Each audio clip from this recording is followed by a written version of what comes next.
there we go. Hello, everybody. My name is Matt Johnson, and I am so excited to hang out with you tonight, answer any and all wedding videography business questions that you have. If you want tips, I got them. Ask them in the chat. Here to help, here to answer you. And I would love if you would take a quick moment to check out my brand new flagship course called Ultimate Wedding Filmmaker. This is the biggest and I would say best thing I've ever made, and it's only available till tonight at midnight Pacific time. So if you want to check out the course, now's really the time to do it. It's literally right here in the messages. It's literally right here, and it's also linked down in the video description, and I think it's pinned to the top of the chat too. It's all over the place, so if you want to check it out. Otherwise, so glad that there are 9 of you hanging out with me so far. Yeah, what do you want to talk about? What questions do you have? Here to answer them. Lazaro Carlos Hernandez Portuondo. I hope I pronounced that correctly. Hello, glad you're here. KC Productions. Goading. Naaman, hello. Hunter says, do it now. Casey's already here. He's like, I'm going to have some questions. Okay, great. How do you find clients? Well, that's really like, you're starting off me off like really deep questions here, really big questions. There's so many ways to find clients, okay? So many ways. Like, do you want to do social media? Do you want to run ads? Do you want to do, like, you have so many options there. Personally, I'm a huge fan of having a well-optimized website and doing a lot of work with referrals and word of mouth and building up relationships with other vendors. That's a great way to do things. Let's see here. Sean Scarmack, how about that FX3 update today? Dude, the FX3 update, that dropped last night at like midnight, I think, or 11:30. I was about to go to bed, and then I got this email from Sony, and they're like, hey, we just released version 2.0 for the FX3. It adds a lot of cool features. And I was like, where did this come from? Could I get a heads up about this? I wish I'd known about this whenever I bought my A7S III, because I'm like, okay, now I got to like sell one of my A7S IIIs and buy an FX3, because it's awesome. So cool. Huntress is like, Lance is like, what FX3 update? Yeah, Sony just announced version 2.0 for the FX3. It's going to add custom LUT support. You can import LUTs. You can burn LUTs directly into your footage if you want to, or you can leave them off. It's really, really cool. There's a lot of really, really cool stuff. They're doing a lot of neat stuff, okay? It's really, really cool. Man, I love it. Okay, cool. Jose's here. What's good? LC Films House Calibre. Calibre was great. So much fun. Loved being a part of that. And Fernie, does Taco Bell hit different at 1 in the morning? Definitely. Like, dramatically better at 1 in the morning. Like, it's just, that's when it's best eaten. So great. Lazarize is asking, is that update coming to the A7S III too, that FX3 update? I do not know. I literally emailed Sony about it. Like, they emailed me, and my reply was, is this coming to the A7S III, please? And I haven't heard anything, so, Oh, well. Vincent, does anyone know if there will be a Sony A7S IV? I would bet a lot of money there will be, because they make a lot of money with it. When? Give it a few more years. Do not, like, I would not hold out for an A7S IV. Oh, look. Another business question. Oh, good. Lance Cook Films. What do you try to keep your expense percentage at? Okay, if we got to get, like, really math and numbery and all, I will, first of all, tell you, my wife, Rachel, handles a decent chunk of the finances for our wedding stuff and all. But I know a good amount as well because, yeah, I've been doing this for a long time. But if you're wanting like specific exact numbers, I can't necessarily give you that off the top of my head. But what I can tell you is as far as like expense percentages goes and stuff like that, you're going to want to save 30% for taxes, just right off the top. Like any money you make, 30% for that. And then you got to think about any and all of your other like costs that you're going to have to like do business, which is another big chunk. So if you can still be trying to make 50 to 30% profit on everything, definitely try to do that. Let's see here. Marshawn Chandler, how do you integrate photography into your wedding videography? So I'm assuming you're asking like, how do you do both? Well, the good news is that most cameras these days that people are shooting for wedding video, they do both, photo and video. Get a mirrorless camera. Unless you're buying like a video camera, it should do both. And so in that case, I would definitely consider, like just trying to get your feet wet, just shooting a wedding or photographing a wedding for free if you can, or like hiring somebody to photograph while you're filming, etc. There's a lot of ways you can do that. But You just got to do it once so that way you have a portfolio, and then you can start to charge more for it. Justin Yo says, hey, Matt, just shot my first wedding video this weekend. The editing has begun.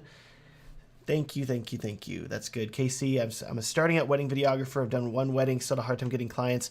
What's an easy approach to asking people?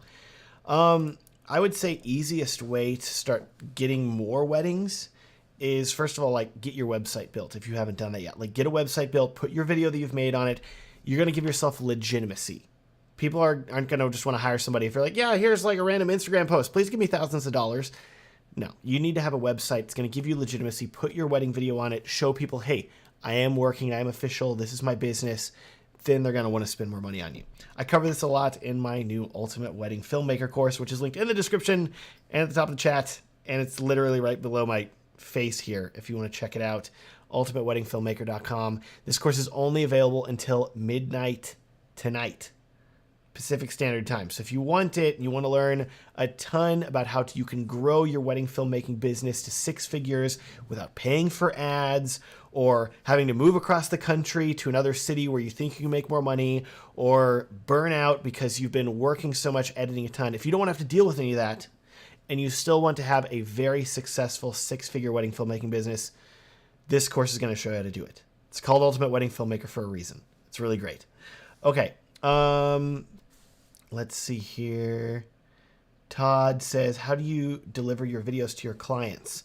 So YouTube is great. Highly recommend YouTube. Everybody should be using YouTube. Post your videos to YouTube. It's a great delivery option, especially if you send them the video unlisted, and then they can watch it, they can share it, and then whenever you publish it, the views that you got from them will carry over to the video. So whenever you make it public, which is really great.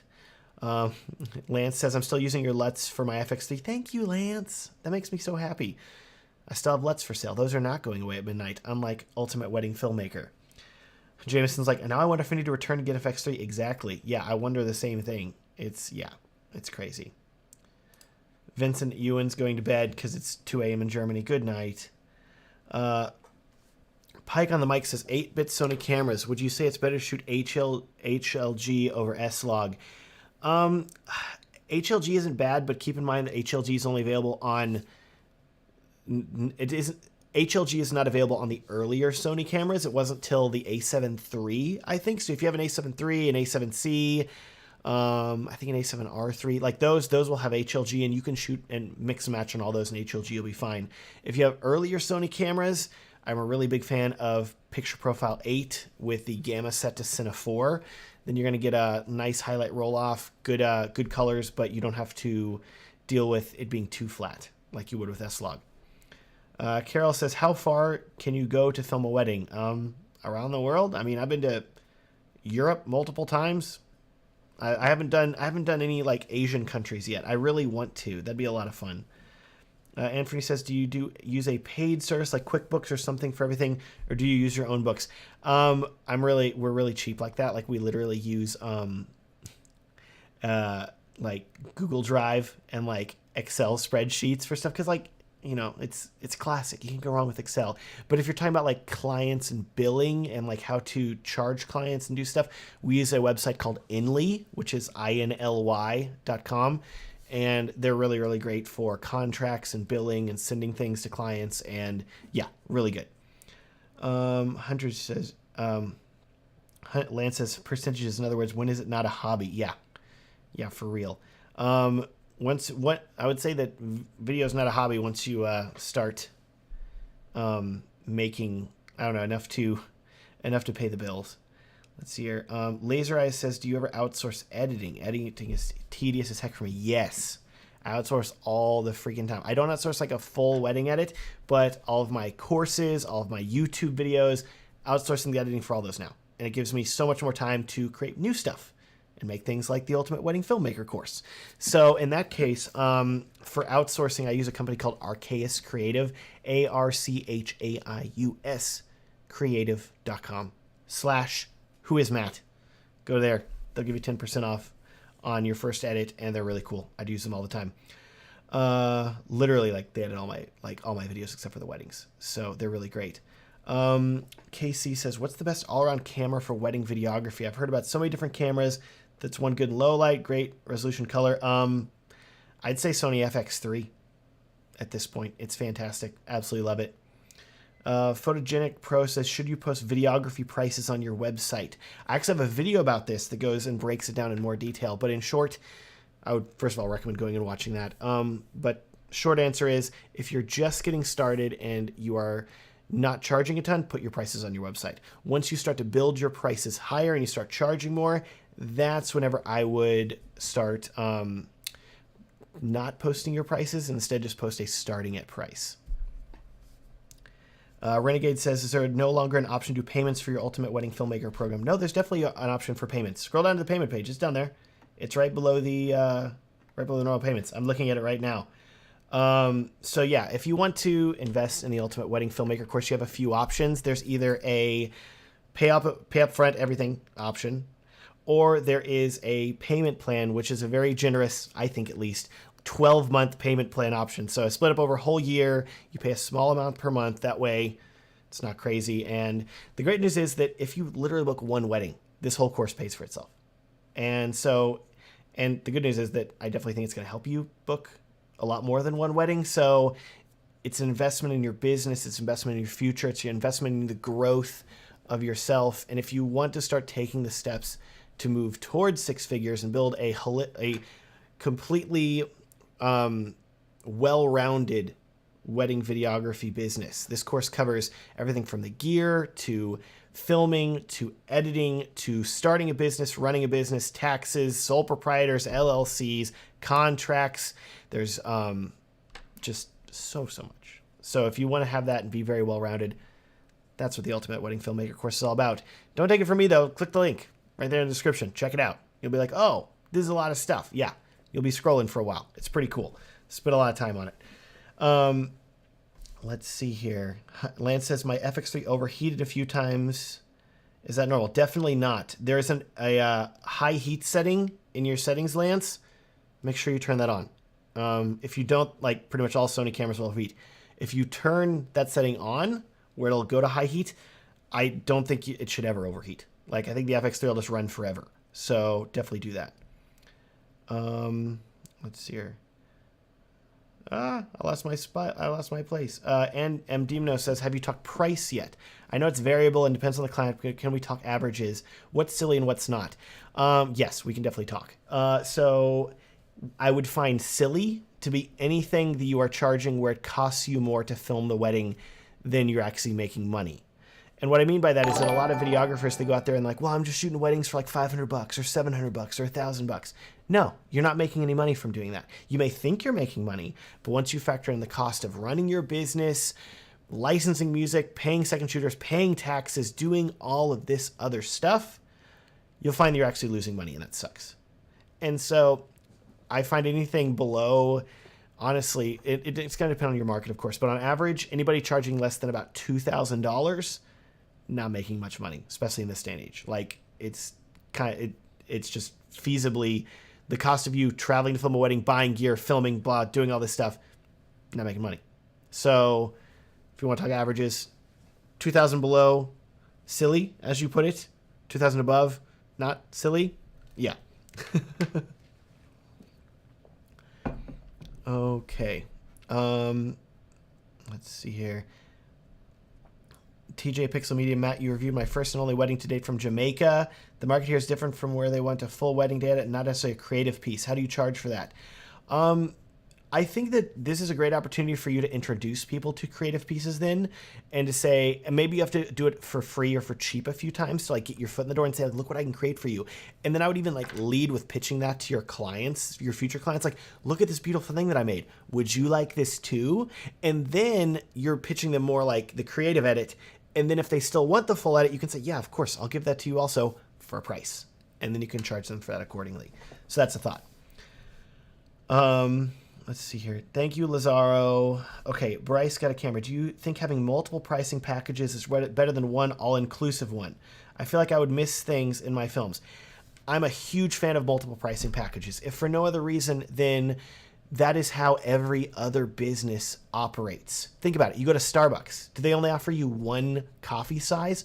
Of course not. That would be ridiculous. You got your tall, you got your grande, you got your venti. Vinte. What am I saying? My Texas accent's coming out here. You know what I'm saying here. You have at least 3 size options there. Okay, so I want you to think about that whenever you're offering your clients things and all. You want to offer different packages, different price points, so that your couples that have cheaper prices and higher prices, they can they can pick which one they want. You can expand and contract your pricing to fit different clients, and that way you can book more. So all-inclusive is great, but I bet you're losing out on a lot of clients because you're not offering variety. Jeff Reynolds, what if you don't have a portfolio yet? What's your thought on showcasing some other people's work that you think is within your skill level? I would really not recommend doing that for 2 reasons. First of all, people get really picky and sticky about like their work being used by other people. And also, even if you think, and I say this here, not knowing your skill level, but knowing that whenever I was getting started, I personally was like, I'm really good. I know what I'm doing. I'm an expert here. I'm a great wedding filmmaker. This is fine. And then I actually started like shooting more and realizing, wow, I'm actually pretty terrible. I need to learn.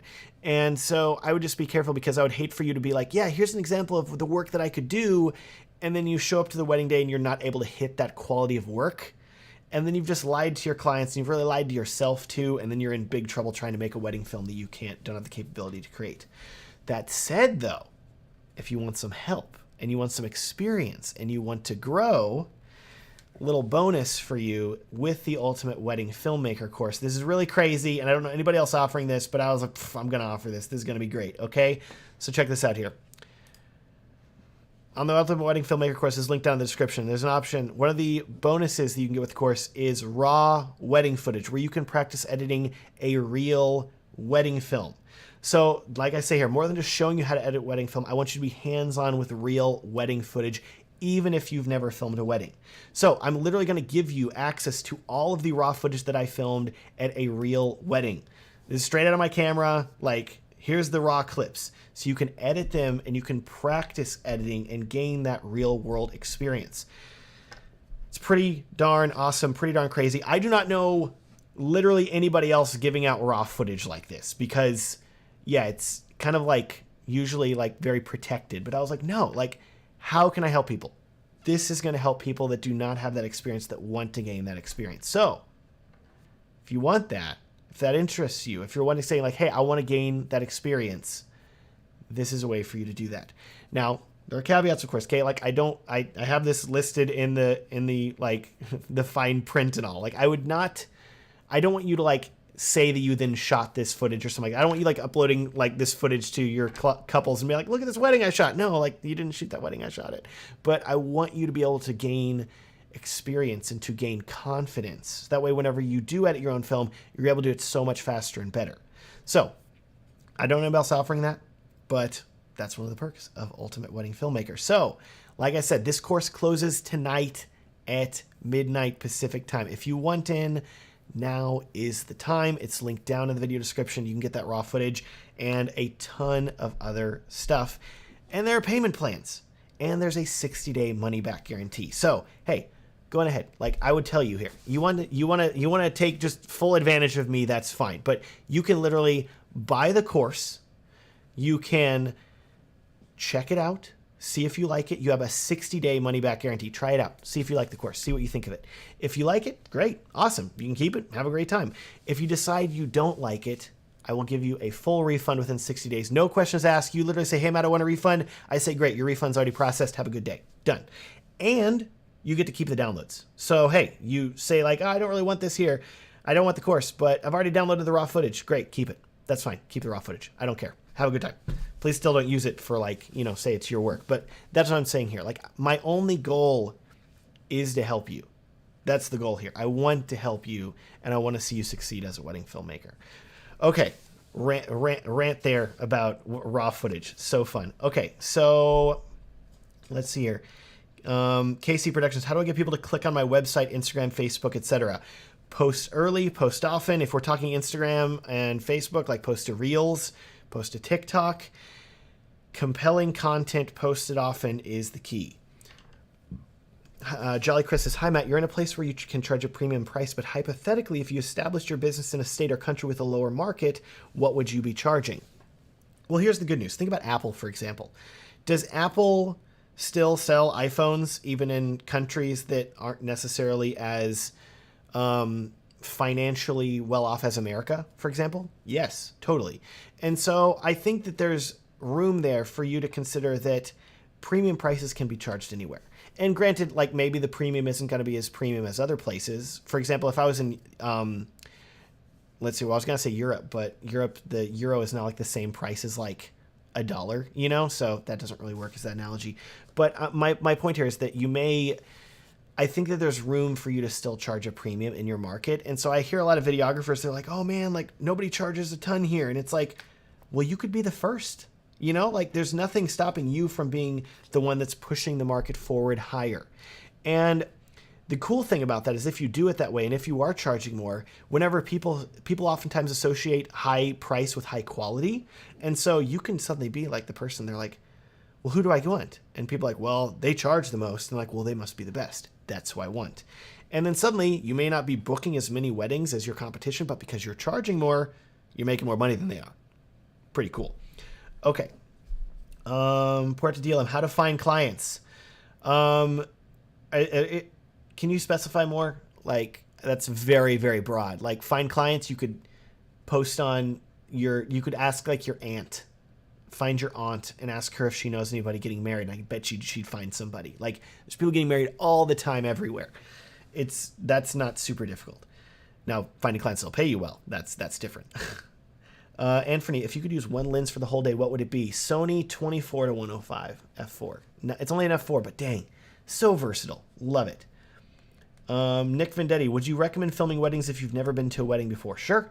I think that's fine. I would definitely like watch some wedding videos beforehand and like watch like some documentaries of weddings, you know, watch The Office, the wedding special, you know, with the dance and they're coming down the aisle and they ripped it off from that viral video of is it Chris Rock? And not Chris Rock. What is it? Not, why did I say Chris Rock? You know what I'm saying. And it's the Forever song. You know what I'm saying here. Oh man, it'd be great. Let's see here. Bville, do you use constant lighting while filming entrances and first dance? Yes. Aperture 60X. I think it's on sale still for Prime Day. Buy it. It's like $100 off right now. Fantastic light. I have a review about it on my channel. Kenna Morez, what's your advice on using S-Log in a LUT? I'm really scared of using it. Might screw it up, especially a paid wedding video. Do I need to use it all day? I would definitely recommend using it all day. That way it's easier for you to color grade than having like mixed things. Practice beforehand. If you want help, buy my LUTs. Really quick, one-click preset to make your S-Log footage look really great. So that'll hopefully help. Oh my goodness, somebody sent me money. Foxes of the North, thank you. Very, very nice of you. Love you. You're great. Let's see here. Andrew says, need to check my fan settings. KC Productions, what's the best resolution to shoot for in weddings? Higher the better, I would say. Like typically 4K. That's pretty standard right now. She's working the night shift in Switzerland. What's up? Jel Fernandez. Hey, how many weddings do you do in one weekend? Do you always take a second videographer to a wedding, and do you make a same-day edit? I don't usually do same-day edits anymore. I've done them in the past. They're very stressful, so I'm not a huge fan of them. And I didn't have a ton of people book them, so I took it off my listing. Do you always take a second videographer? Yes. And how many weddings do you do in one weekend? The most I ever did was 2, and it was like a Saturday, Sunday, plus I also had to drive 4 hours. It was terrible. Would not recommend it. If you can hydrate yourself and sleep well, I would say do 2 weddings if you want to, but otherwise, KC Productions, is the Rona RSC2 a good gimbal for weddings? Yes, it's great. Love it. Jeff Renaud, what if you don't have a portfolio yet? Oh, wait, did I already read that one there? I think I read that one already. Maybe I had scrolled up and missed things. I don't know. Anyways, let's see here. JKP Rising, I currently work for a wedding company called Enchanted Celebrations, which charges $60 an hour. You think that's a good way to start building a portfolio? Yeah, that's great. Like, do that. Get your experience. Learn what you need to learn. I think that's great. Aaron Harrell says, what's a good way to vet and recruit second videographers? 2 options. Either find people that you really like their work and see if they want to work with you and see if you get along well and see if their style really matches with yours and their shooting style. Alternatively, find brand new people that are hungry to learn. Take the time to train them. Realize that you may not be able to use much of their footage at the start, but if you take the time to train them, they can get really, really good. And then you have really great people that love you and you can pay them well, and it's really awesome. Let's see here. Mike Teves, if a couple has 2 photographers and refuses to add a second videographer, would you just address that there'll be sacrifices to the video or pay the second out of pocket to help yourself? I personally never allow the couple to dictate whether a second videographer is brought or not, and I always already have included the cost of the second videographer in my pricing to cover that, because the second videographer is there for me, not for the couple. So I would do that. Always bring a second videographer. It's always a good idea. Naaman says, not a business question, but have you ever filmed a wedding in Missouri? I have not, actually. I've been so close. I've been in Nashville, Tennessee. That's over there, right? Like, I've been in Arkansas. Like, I've danced around Missouri. I've never actually filmed a wedding there. Let's see here. JD Tackett says, no time to watch. You're the best. See you later. Love you. Let's see here. James McKenzie, is there a way to monitor a second camera angle while shooting a wedding solo? Yes. You can use something like a Hollyland wireless transmitter. There's also Teradek. Hollyland's pretty affordable, though. They're Mars transmitters. And then you can wirelessly check things. You can also do it like with some cameras over your phone, but the range isn't very good. So I would just do it that way. Lyndon says, market dependent, but I'm in central Canada, and after posting non-paid on Wedding Wire, I get 2 to 3 inquiries a week. That's great. That's really good. Could be COVID related. People booked up and pushed out when I booked up for a part-time shooter. Yeah, if you're in non-contested areas, post to Wedding Wire / the Knot. I think that's good tip for sure. I'm personally not a huge fan of the Knot because I don't know. They're great, especially if you're getting started. But once you start competing on higher prices, it's tougher. Ronnie Gibbs. Did she go to sleep? Oh, okay. You got. I was like, wait. I was like, my wife Rachel's here. I was like, she has a Go-Gurt with her. I'm like, no, our daughter's not asleep. She's about to have a Go-Gurt. It's going good. Hanging out with my internet friends. Cool. Living the dream. Yes, I do. Oh my gosh, somebody just sent something here. But do I not have the alert box up there? There we go. Noah, thank you. Love you. I'll read your message here in a second. Where was it? Let's see here. Thanks, Noah. Really awesome. Let's see here. Where was I? I lost my place. So Ronnie says, I hesitantly increased my prices like you said. I now booked 4 couples at the higher price. My deposits are more than where I started. Dude, that's so great to hear. I love that, right? Dude, that's so awesome. Congrats, Ronnie. That's great. Keep going. Keep raising your prices. That's really, really great.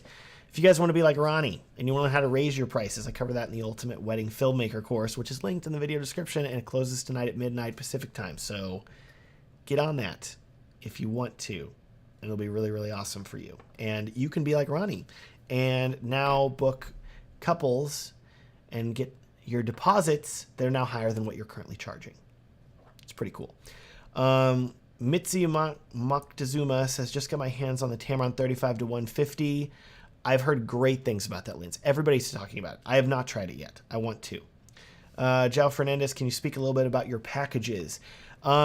Yes. If you want to check them out, literally go to filmstrong.com. That's my wedding videography website, and you can scroll down and see like what's included in each package if you want to break down there. The biggest differentiator that I have for my packages is the length of the film, because that's where the majority of the time you're going to be spending editing is. So I either have a 4 to 5 minute, a 7 to 8 minute, or a 12 to 13 minute long edit. Anthony, was there a learning curve for your wife when you brought her in? Definitely. Had her train for about a year, just coming along third shooting weddings with me and a second shooter. That way she was able to gain experience without any of the pressure. And then I finally started working with her full time and did not bring anybody else. And that helped out a lot. Merceria, we have here a small city and lots of photographers available. How can I manage or improve? Biggest thing I would say is building more relationships, especially even with those other videographers in your space. The odds are that there's going to be plenty of weekends where they're booked and they need somebody to refer, and they may refer you. That's what happened whenever I moved to Dallas. It's a very big market, and it was hard for me to break into it. But then whenever I started building relationships with other wedding videographers, I realized, wait a second. Oh, this is easy. I just get to know these people. And then suddenly I was getting all these referrals from other wedding videographers because they were already booked for that weekend. And so it's really, really great. Don't think about them as your competition. Think about them as like potential sources of leads. And that can be really good. I talk about this a lot in the Ultimate Wedding Filmmaker course and how to really start to build and grow your business and grow your bookings and grow your inquiries. Make sure you're getting more consistent inquiries. Patricio, is this live? It is live. Hello. Aaron's asking, when's my next live wedding film review? Maybe next week, but probably not next week. I think it's going to be the week after next week. So toward the end of the month, but it is going to happen. Puerto says, okay, how to find clients that want to pay well. I filmed 5 weddings so far, but I can't seem to find consistent work. I get a client about once a month. I would really want to, like, I don't know. This is something where I think you're going to need to, like, look at your website and see how that's designed, see how that's laid out, see how, like, what are you showing on your website and how does that lead into what people want to, how does your website entice people to want to book you, for example, and what are they seeing, and like what work are you putting out there and what work are you showing to people? Because oftentimes for you to, like, have a client that wants to book you, they need to see some work that speaks to them. So they need to see work that they're like, oh, I can imagine myself getting married in this couple's shoes, for example. And then they're going to want to hire you for something like that. And so that could be one thing to think about. As far as wanting clients to pay well also, I would say the faster that you can, it's contrary to belief. It's weird, but the faster that you can raise your prices, the better clients you're going to get. And arguably the more clients you're going to get. It's very counterintuitive. You would think cheaper equals more, but it's not like that with weddings. Everything's backwards and upside down with weddings. It's the other way. So that's something to keep in mind. Cool. Let's see here. Franco's asking from Argentina, I love your videos, raw videos for weddings. Like offering raw footage. I have a video about that. Yes. If you want to shoot raw video, yeah, shoot raw video. That's great. Do it. Cody Shock says, dude, Matt, loving the course so far. Can't stop watching. Cody, thank you. That's amazing. I need to, like, I'm literally going to screenshot. Literally doing this right now because I love you, Cody, and you're great. So I'm literally screenshotting what you just said to me. Thank you. Done. Love it. Thanks, buddy. Yeah, Cody, thank you. So glad you're enjoying it. Can you send me an email actually saying that? Like, just give me a little testimonial of what you think about the course. That'd be really helpful to me, actually. And so, yeah, guys, hey, if you want to be like Cody and you want to learn how to build and grow a 6-figure wedding filmmaking business, if you're wanting to grow, you're wanting to book more clients, you're wanting to grow your business, Ultimate Wedding Filmmaker is going to show you how to do that. And it's linked down in the description, and it's only available until midnight tonight. And then it's going away.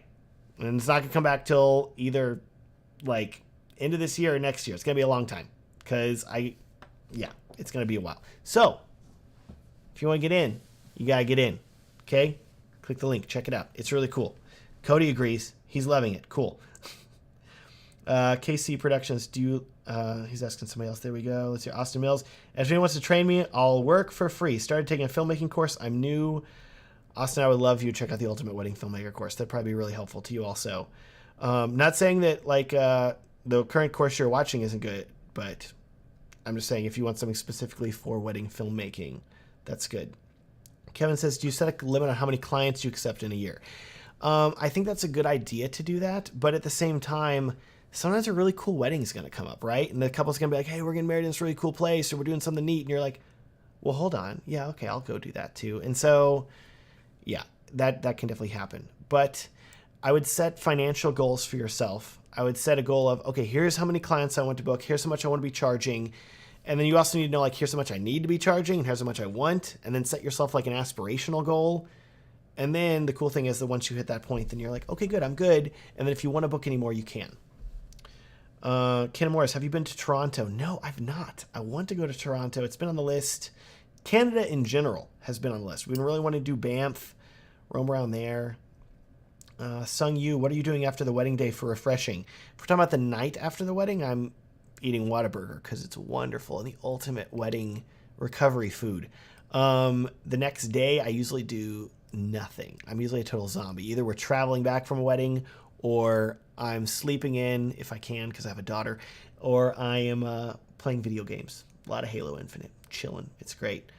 Wow. Okay, where are we at here? There we go. Lots of chat. Okay. Aaron Harrell, Aperture 60D. Yes, APUTURE 60X is the light. It's bicolor. It's amazing. Buy it now. It's fantastic. JKP Rising, have you ever wanted to make a short film and use your wedding income to make it? I've thought about that in the past, but I find that, and this has been true like my entire filmmaking career, I knew a lot of people that were making narrative short films, and that never really super spoke to me. I had some ideas with friends of mine. We thought about doing them, and it just never happened. And I've always found myself gravitating more toward money making with filmmaking than like passion filmmaking, in the sense of like making a short film, just personally. So haven't done it. Let's see here. Musical Boy, can you give me some advice? I'll pass out of my school this year. Should I follow my passion, music? I think that you need to heavily consider how you're going to financially support yourself. And following your passion is great as long as you can financially make money, because otherwise the passion doesn't last for long. And music, just like any art, gets expensive quickly. Let's see here. Tyler Harrington, I love you. Does the course cover how to slowly drift from wedding relevance into retirement? Yes, slowly drift into obscurity, never to film again. Yeah, that's the retirement module of the course. That's a special module that's only available. Whenever you buy the course, there's a checkbox you have to check. Are you getting old and tired? And you check it, and it's like, great, you get access to the retirement module.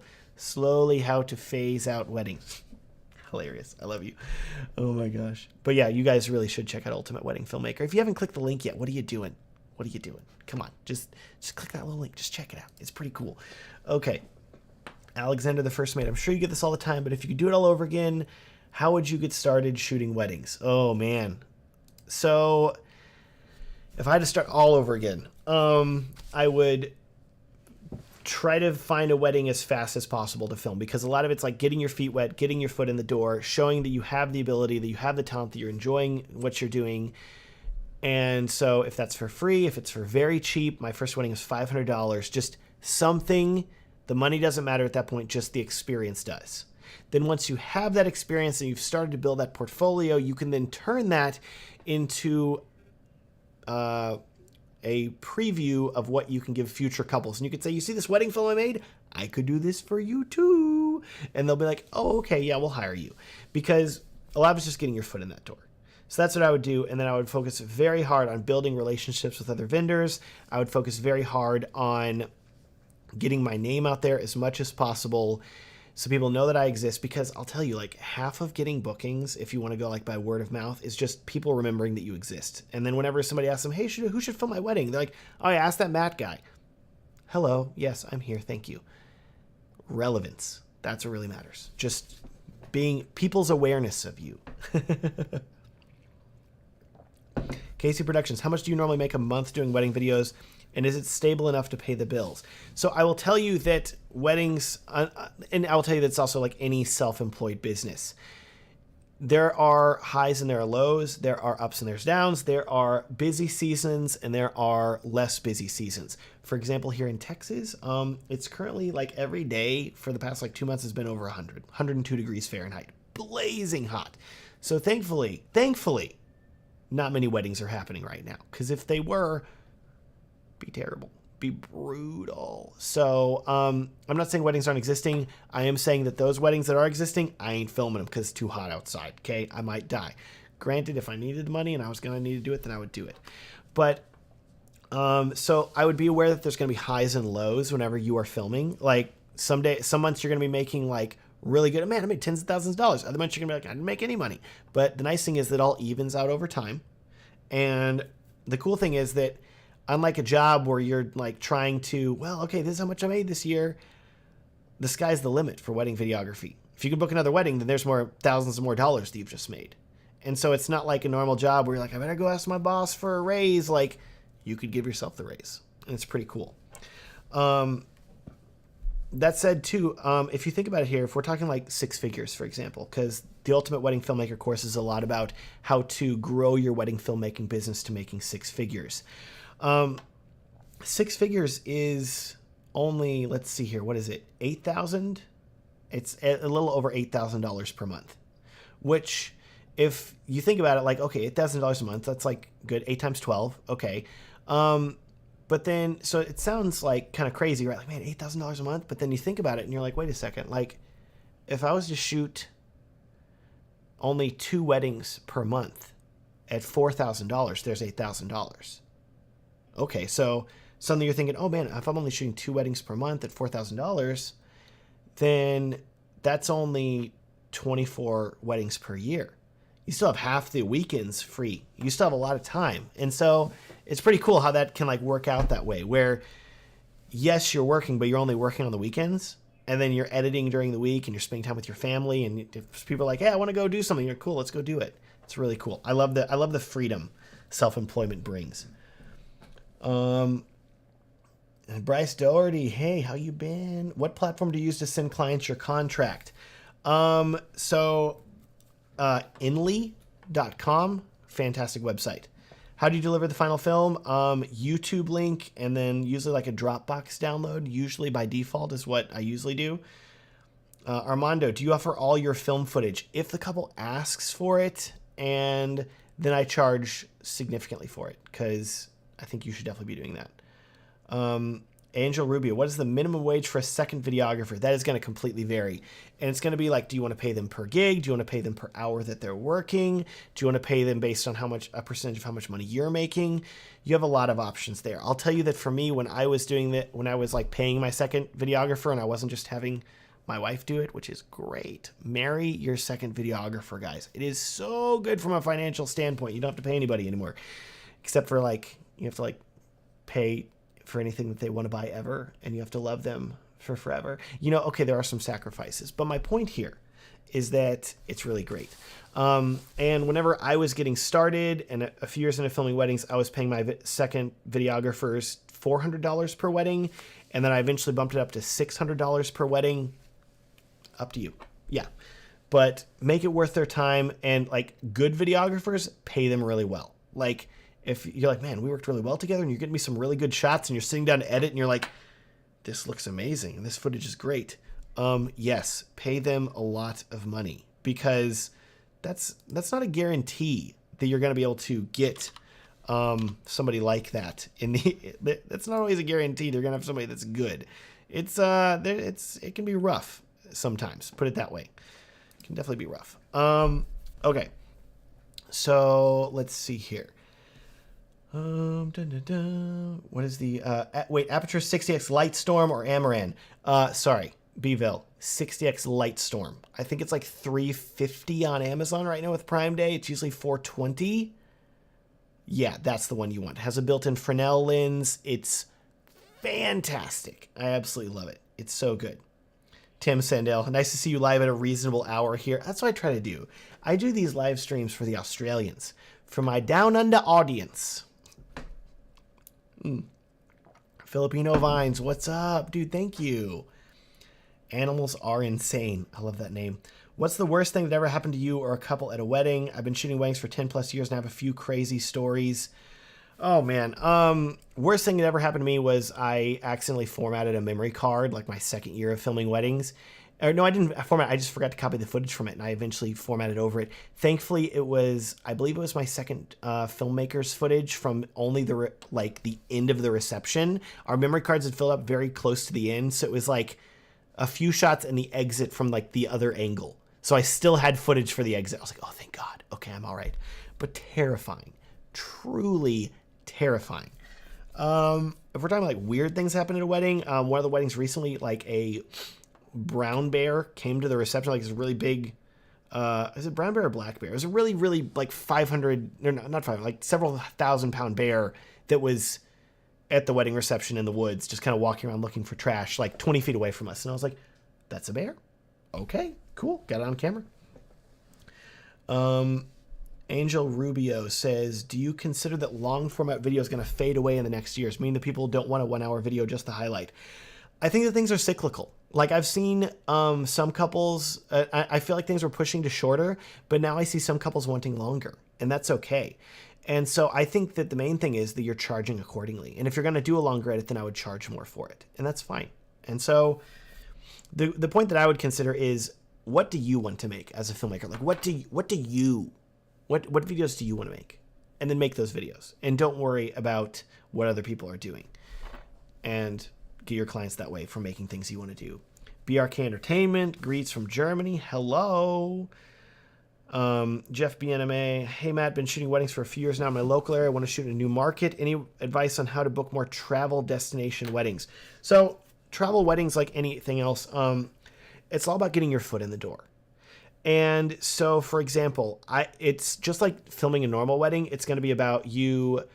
If you're just getting started, I would recommend like go out and film a wedding for very cheap or free just to gain that portfolio, gain that experience.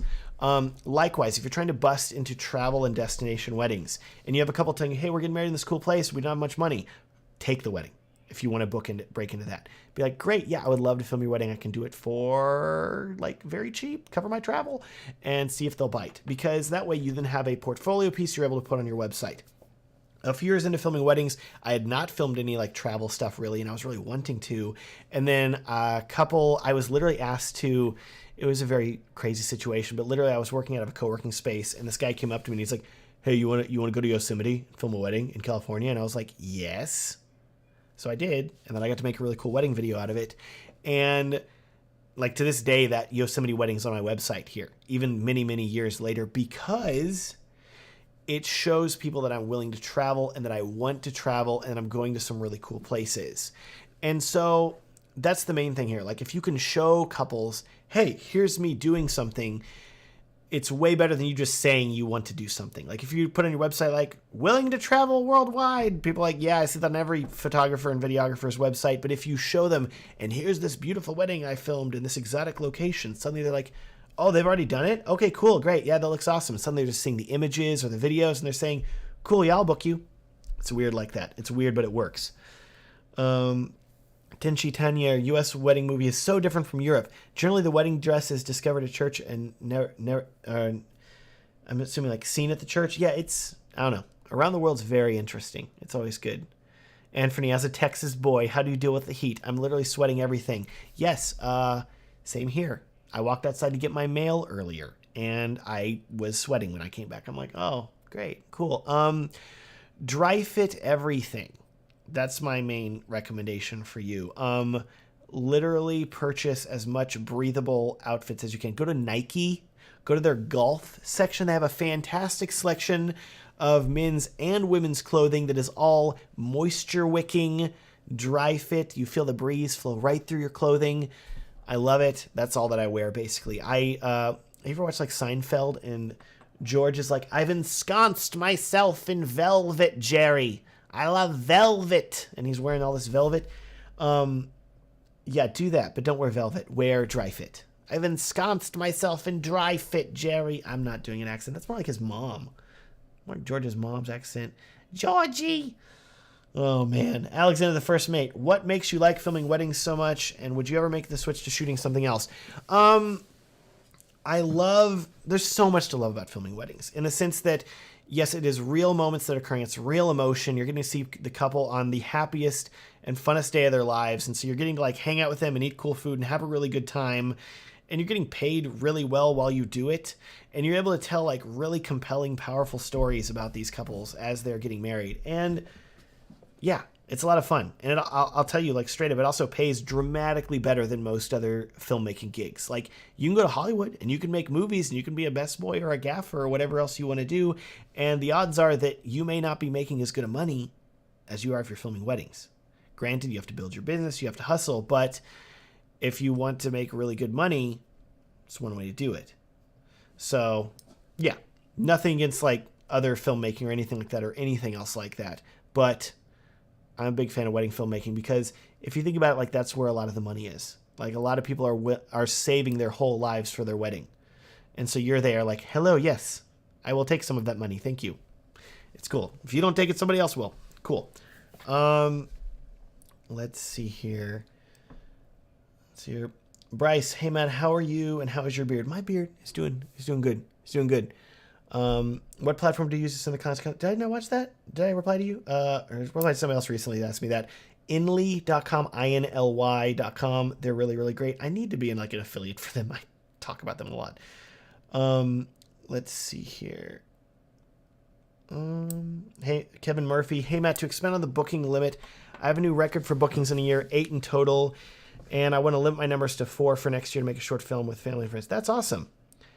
That's great. Yeah, do whatever you want, but I would say like raise your prices then and still try to book those 4 weddings at the same price that you were filming those 8 weddings. That's when things get really cool. Whenever I discovered that I could charge more money and film less weddings, and then I could suddenly make more money filming half the amount of weddings that I was filming before, that's when things get really cool. Let's see here. Dust Devil, things are so different in the UK. Average package price about $1,500 for a 45-minute film. And I would say yes and no. I think it depends on where you are, because in like the UK and Europe as a whole, like I know that there are filmmakers that are doing things that are not necessarily that. So you just have to kind of search for them. So I think it's important to do what you want to do, and don't necessarily just look at what the rest of the market's doing. Hui Rebel, can you give me feedback on my first wedding film? Would love to at my next wedding film live stream that'll probably be in about 2 weeks. If you go to get.whoismatt.com, you can sign up for my email list, and then I will send you an email whenever I schedule that new live stream. Cody says he's going to get back to the course. I want to say he's loving it so far. Thank you, Cody. Love you. You're great. Fantastic. Mitzi Moctezuma, here in Washington, we're getting slightly over 100 degrees, and I've had 3 back-to-back outdoor weddings. That's rough, because Washington, they don't got air conditioning. They're like, what's that? And you're like, that's all I live with in Texas. That's all we have. Kevin says, is it okay to lower prices, provided you have a day job with benefits that puts bread on the table and helps pay for some of the expensive wedding equipment?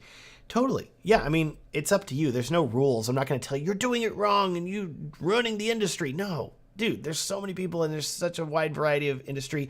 Granted, I think, and I will tell you that if you're filming those cheaper weddings, you're probably not, I will tell you that, like, if you want better clients, charge more money. Like, you will get better clients that are more fun to work with. Not saying that like clients don't have a ton of budget are not fun to work with and things like that. But typically, and I'm just saying on average here, but there's a lot of lower budget wedding filmmaking clients that are just looking for, just come and just film the ceremony and then set up your tripod. And you're like, I want to like create something cool for you, but they just don't get it. And so they don't want that. And you're also going to deal with a lot of more people that are nickel and diming you, like, hey, I've got $500, film this wedding. And you're like, no, I need more money. Like, what are you doing? And so that's where I would say raising your prices can help you get away from people like that. And that can be really helpful. Let's see here. Angel Rubio, who is the best vendor to network with who can give you weddings by recommendations? Wedding planners, venues, performers. I would say all of the above is good. Like, focus on everybody. I'll tell you, wedding planners are some of the best because they're sort of the gatekeepers for a lot of other parts of the wedding day. So if you work with a wedding planner, they can help get you in for a lot of weddings. That's really good. Photographers are also really good. Basically, anybody that's booked before you typically is good. And you being the videographer means that you're pretty low on the totem pole. So, yeah.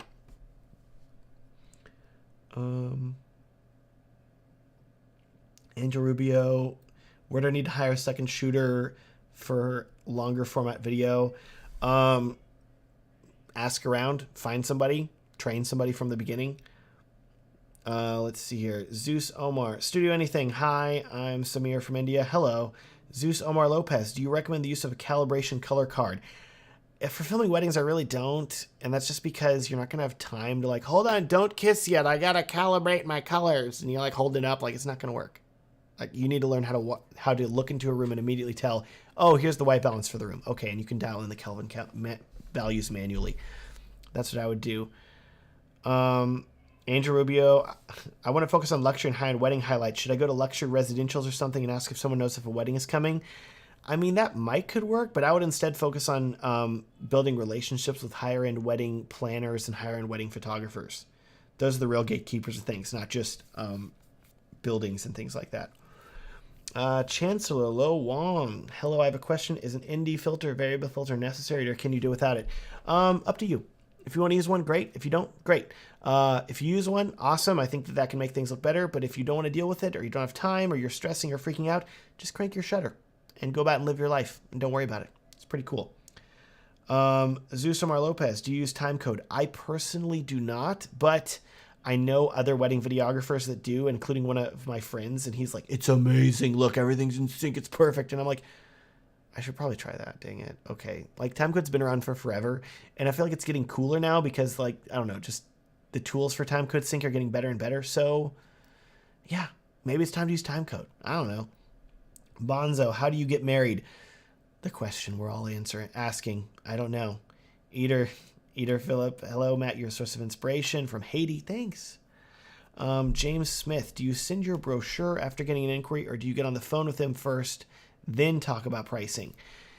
I am a big fan, James, of just sending the couple the pricing. That's what they want to know. They're sending you a message to ask for your pricing, okay? I'm not a fan of dancing around like, well, let's talk on the phone first. Take it from me. I tried doing that when I was getting started filming weddings, and I met up with a couple at a coffee shop and went through a whole big long spiel, and then we got to the end where I talked to them about pricing, and I want to say that I was charging $1,500 at the time for a wedding. Might have been $1,000.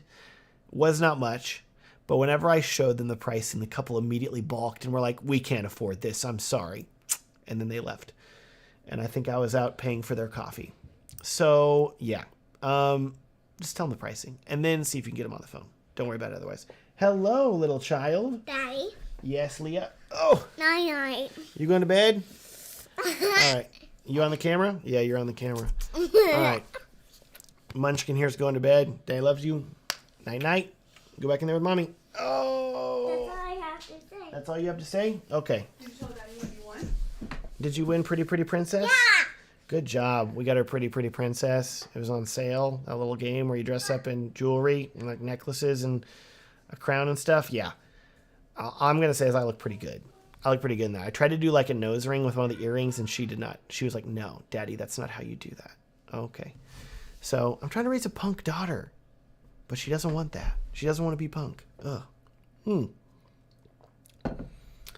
Okay. Where was I at here? What were we talking about? Pricing and things like that. If you want to learn more about pricing, how to send your pricing couples, when you should send it, the amounts that you should charge for things, etc., would highly recommend checking out the Ultimate Wedding Filmmaker course. It's linked in the description down below, and it closes tonight at midnight. Pacific time. So if you want to get in on it, at the ground floor for the founder's rate, that is 25% off. If you want to save $500 on this course, now is the time to do it. Click the link down there, check it out. Chock full of things that are going to help you and improve your business. UltimateWeddingFilmmaker.com. Okay, the Media Goat says, have you ever had venues frown upon you bringing lighting for reception? I've had them, yes. I've 100% had venues. I've gotten into arguments with wedding venues before. Arguments that I've won, but arguments that I'm pretty sure may have banned me from some venues. Oh well. Yeah, worth it for the lighting. Always worth it. Fade White Films. Hey, Matt, I'm moving to a new province in Canada and wondering if you had tips for transitioning over.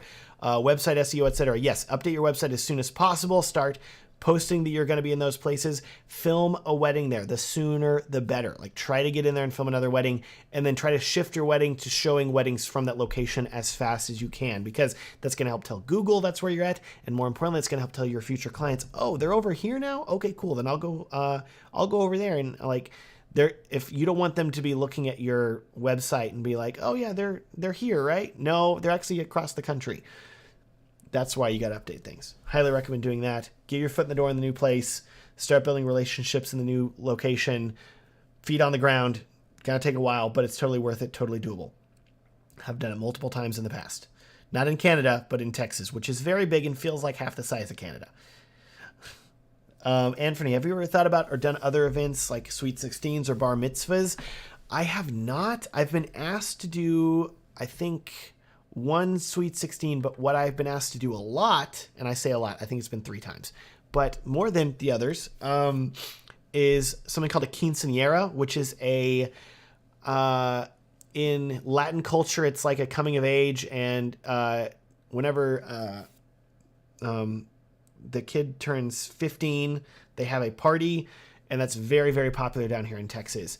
That said, I have been asked to do it, and I think I think 2 times I like the scheduling didn't work, and the third time I pitched them pricing and they were like, no, that's too much. And I'm like, quinceañera is literally like a wedding just without a groom. And so in that case, that's where you got to make sure you're charging enough for stuff like that. So I'm not saying don't do sweet 16s or bar mitzvahs. I'm just saying like make sure you're charging appropriately for them, charging enough to make it worth it. Bonzo, what would you do for starting out? A website to promote your work, or TikTok, Instagram, or Facebook, or all the above? Website first, because the website is the legitimacy. Like that's what you're building everything around. You want to drive people to your website so that they want to book you. Bookings can also come from TikTok and Facebook and Instagram, but typically if people are spending thousands of dollars, they're going to want to see a website to know that you're legitimate. And so website first, then focus on everything else, but I would recommend doing all of it eventually. RF39 Productions. Just filmed my first sparkler exit. Your video really helped me prepare for this. Thank you. Dude, awesome. So great. I believe that yes, I do actually. If you want to learn how to film exits really well, you should check out the Ultimate Wedding Filmmaker course. The second module of the course is literally all about filming every single part of the wedding. So if you want to learn the filming techniques that I use that will completely change the way that you create videos forever. These are techniques that I use in every single thing that I film. That's the Ultimate Wedding Filmmaker course. If you want the complete wedding day walkthrough, including the exit, especially if it's a sparkler exit or any other kind of exit, that is covered too. Literally how to film everything, pose the couple, advanced lighting and audio setups, everything. If you want to check it out, it's linked down in the video description. Highly recommend checking the class out. It's going to blow your mind and you're going to love it, okay? Where were we at there? Gotta go back to me. Hello, it's me again. Let's see here. The guy KB, what tips would you give to someone wanting to get into wedding photography?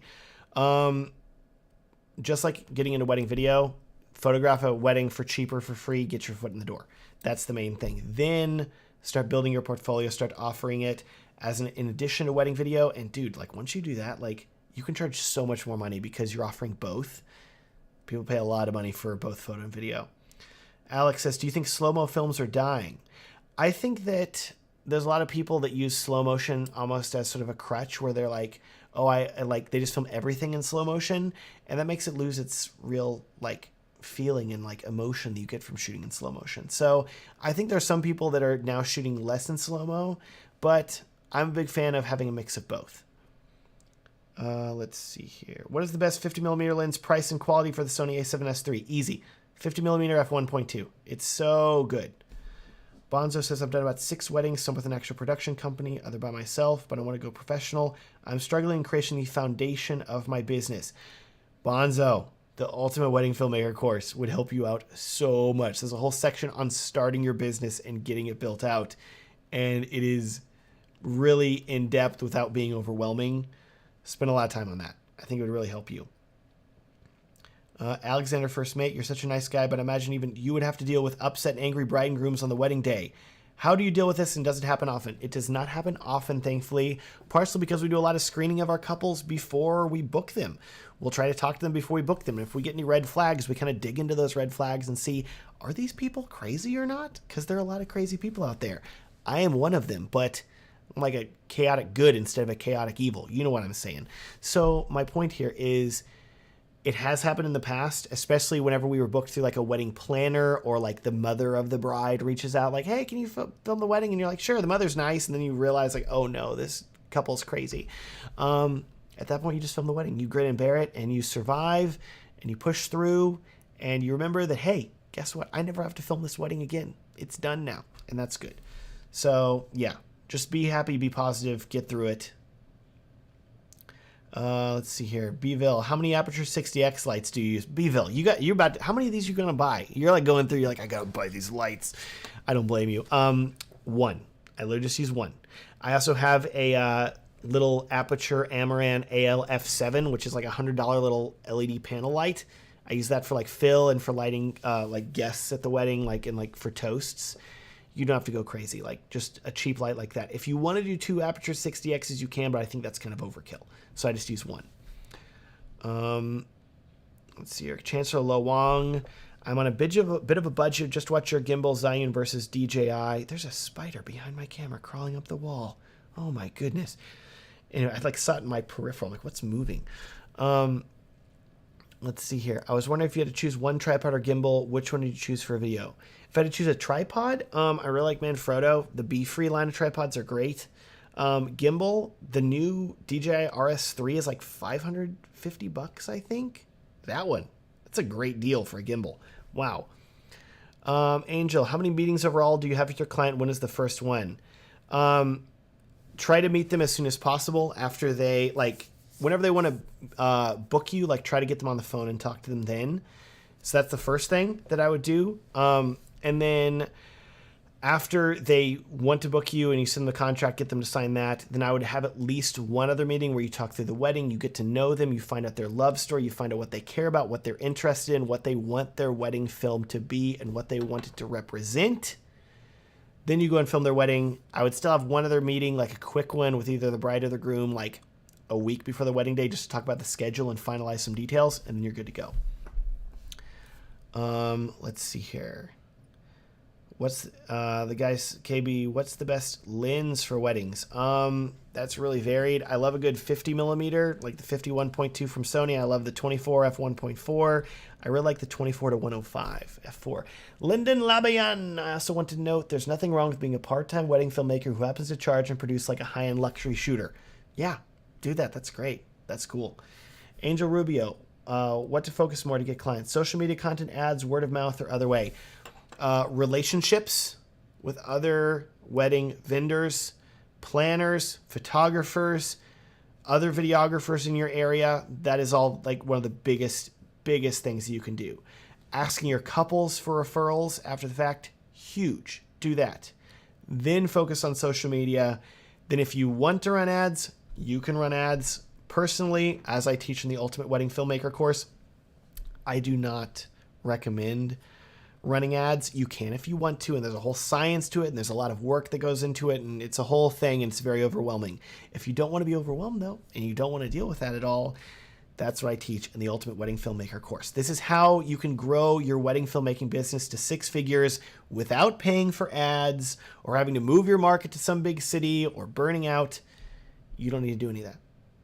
And it's true, because I literally I've done that. Like, this is literally like my story in course form, if you will learn how to do that. So I say this as somebody that has literally only ever paid for one ad in my life, and it was a boosted post on Facebook for a wedding video that I was like, well, let's see if this helps. And I spent $20 and nothing happened. And I'm like, why did I waste my money there? Still doing fine. That didn't give me any bookings. That's okay, because I was getting bookings in other ways. So if you want to learn how to do that, Ultimate Wedding Filmmaker will show you how to do that. And this course goes away at midnight Pacific time tonight. So if you want to get it on the ground floor for 25% off the asking price that I'm going to be asking for it in the future, now's the time to do it. Right now. Before midnight tonight. Check it out. It's linked in the description. It's literally my beard. It's right here. I should see if I could pin it to my beard, just attach it to it. And whenever I move, it just kind of moves around like this. Do this. Dante Kang, hello. Kevin Murphy says, thanks so much, Matt. The reason I keep asking about low prices is because the area I live in is low population and West Virginia is not very popular, so I charge less to bring in more couples. Totally understand that. I would still encourage you to continue to raise your prices over time. Do not be afraid to do that. And there will still be couples. Trust me. Like, it sounds counterintuitive, but more couples will be there. And there'll be couples you didn't even know existed. They're like, you're willing to pay this? Oh, I mean, yes, you are willing to pay this because this is what I charge as a professional. Thank you. And it just works. It's great. Let's see. Cassie de los Santos. What part of Texas are you from? San Antonio area. Super popular here. Yes, I am also the San Antonio area. Hello. It's great and very hot and very sweaty, but it's great. Aaron, Tyree Media. What do you think of... Oh. Porter and Polly, thank you for the 12 Canadian dollars. That's great. What did you say to me here? Hold on. Let's see here. Porter and Polly, hey man, I'm not even a wedding photographer. I'm just a dog and cat YouTuber, but I still learn from your videos. You're hilarious. Thank you for the $10 to make my Facebook at half price. You're hilarious. I love you. Thank you. That's so funny. Oh man. Okay. Aaron Tyre Media. What do you think of the name Covenant Films as a business name? Cool. Yeah, sounds great. I think that you could definitely get more of like the Christian audience and things like that if you're wanting to go down to like gospel-centered, Christian-centered weddings and things like that, which that's great. Yeah, go for it. That's cool. Let's see here. Kevin Murphy, as you suggested, I'm raising prices for next year to balance out less clients. Love it. Do it.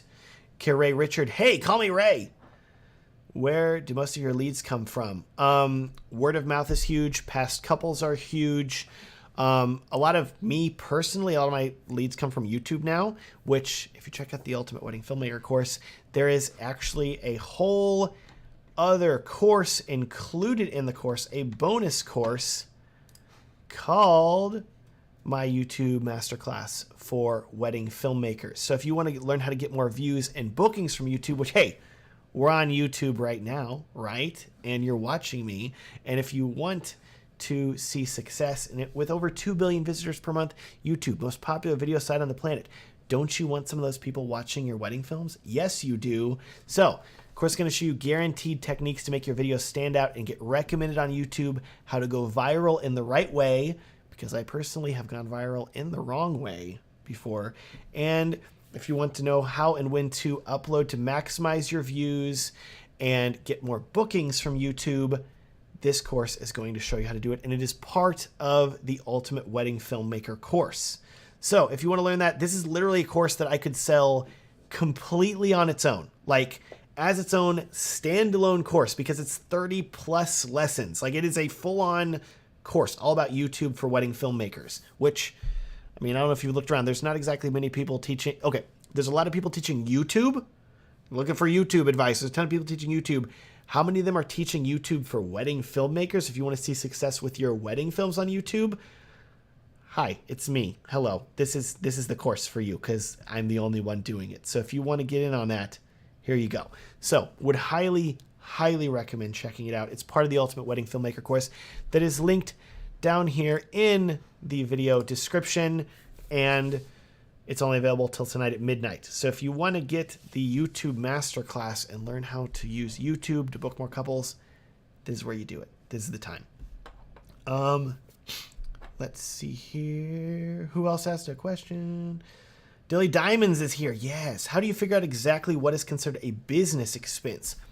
Also, do you charge sales tax, and do you need to be licensed to do so? I'll answer the quicker question either. Sales tax is going to depend on your state and your local area. So, gotta crack the back. I cannot tell you exactly because it depends on where you live.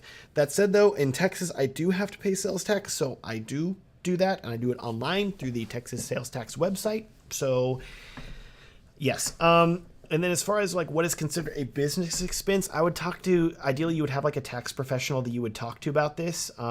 That's what I do, and it's great, but I can't give you a referral because you're gonna need somebody that's like actually in your area that knows like your local state and city taxes. That said, though, as far as business expenses goes, in general, things are going to be divided up into a ton of stuff like business supplies, rental equipment. Like, there's so many things that like they divide things up to, the tax people do. So when in doubt, it's a business expense. Like, I've taken many trips where I'm like, this is a business trip, and it is because I brought my camera along and I was filming things, and like maybe I was filming a wedding or I was filming an event or something like that, and I'm like, this whole trip's a business trip. So like in that case, like everything you're doing is under the business umbrella. So you need to consider heavily, like, is what I'm doing business? Great, then it's a business expense. It isn't a magic way for you to not have to pay for anything. It's like you're starting to have to pay. It's just a way for you to save a little bit on taxes. Cyber Lava. Dude, I like that name. That's great. How does one get started from scratch with wedding videography? I guess nobody want a beginner to film their wedding with a crappy camera. How would you go about it? It is, I would say that for you, it's going to be, first of all, do not discount yourself. And being a beginner with a crappy camera is actually what a decent portion of the population wants. Because there's a lot of people out there getting married every day that do not have a big budget. And if you can give them the gift of a wedding video, they're going to love you. Even if the video is terrible, think about it this way. If you're a couple and your option is no video at all, so all of your memories are lost forever and you have no way to relive the moments of your wedding day, or you have beginner with crappy camera, I mean, I'm taking the beginner with a crappy camera every time, and they are going to also. So there's nothing stopping you from charging, hey, yeah, I'm glad to film your wedding for $100, or I'm glad to film your wedding for $500 or $1,000. Whatever you think you can get away with charging for that, do it.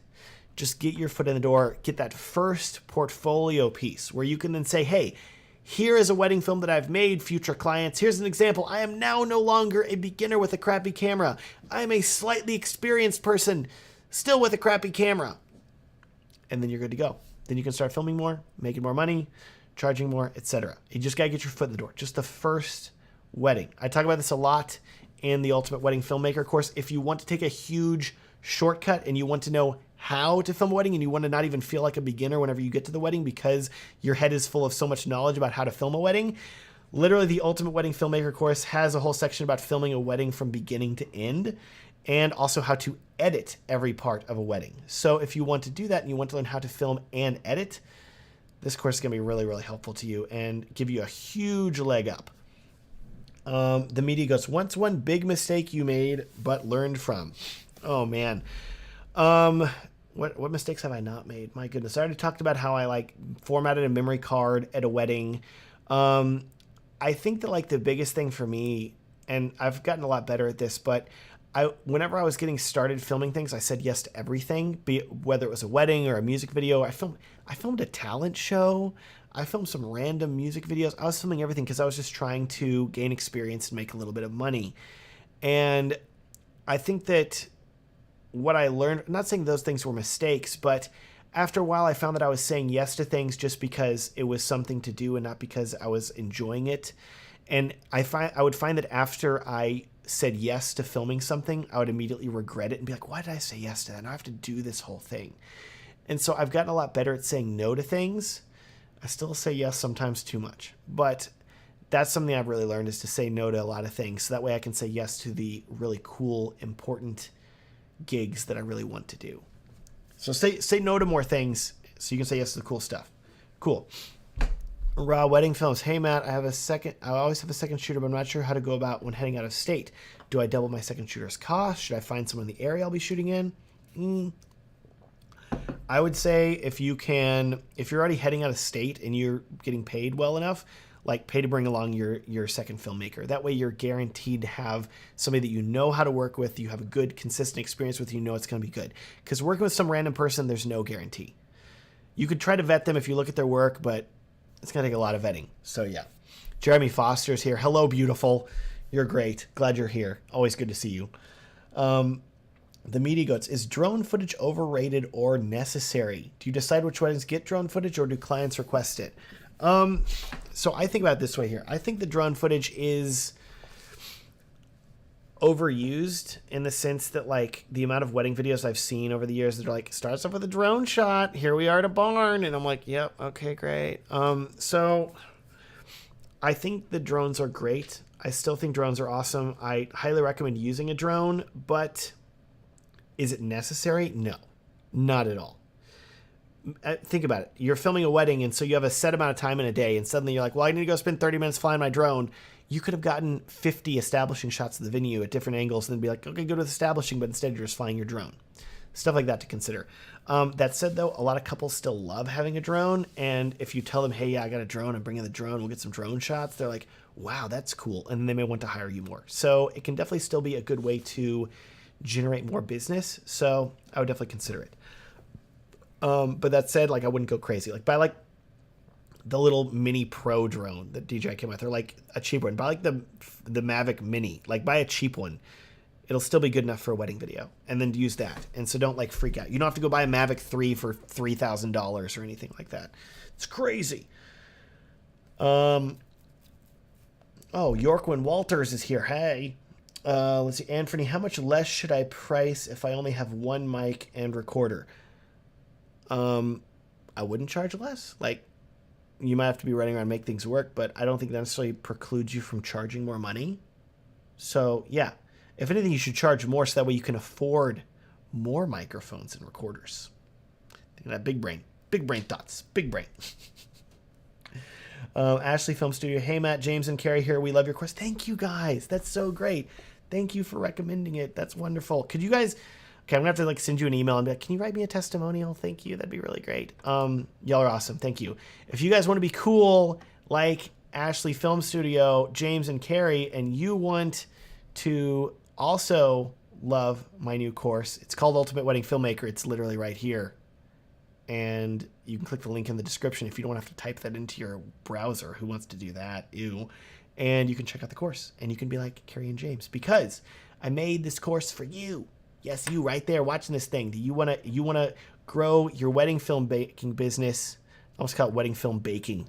We're gonna learn how to bake some wedding films, guys. Wedding filmmaking business. What if you could grow your wedding filmmaking business to 6 figures without paying for ads, moving markets, or burning out? You want to do that? Yeah, you do.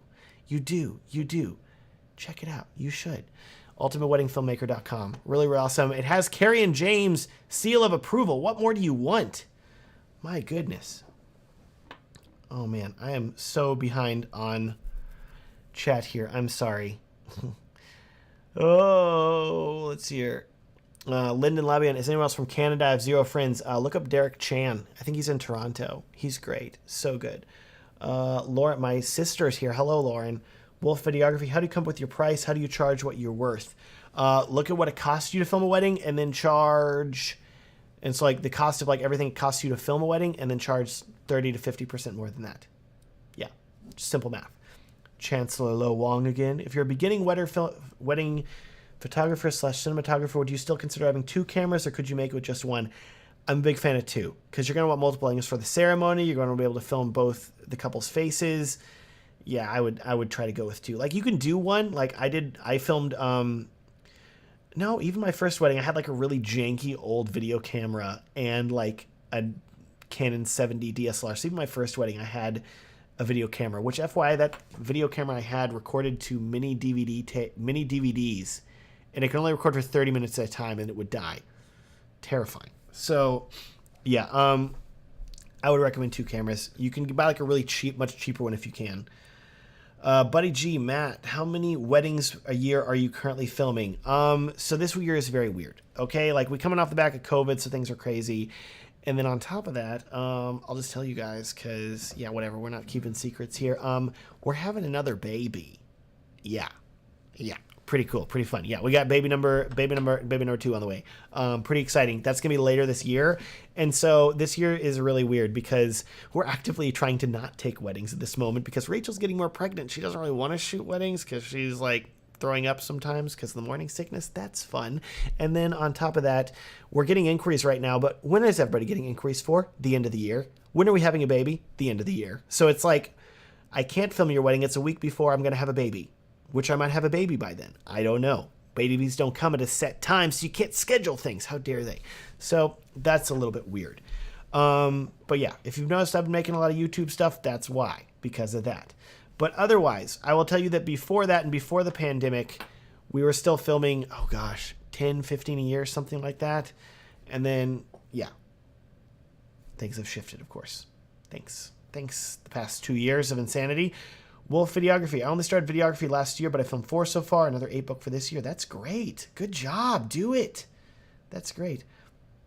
Kevin says WV stands for Wedding Videography, not West Virginia. Well, how am I supposed to know that? That makes sense, though. West Virginia's nice.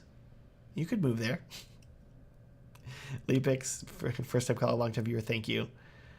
Snood, everything's a business expense, yes. Beeville, how did you go viral the wrong way? Show us the video. Okay, I will tell you here. Yes, Leah. Hold on a moment here. This child. What is it?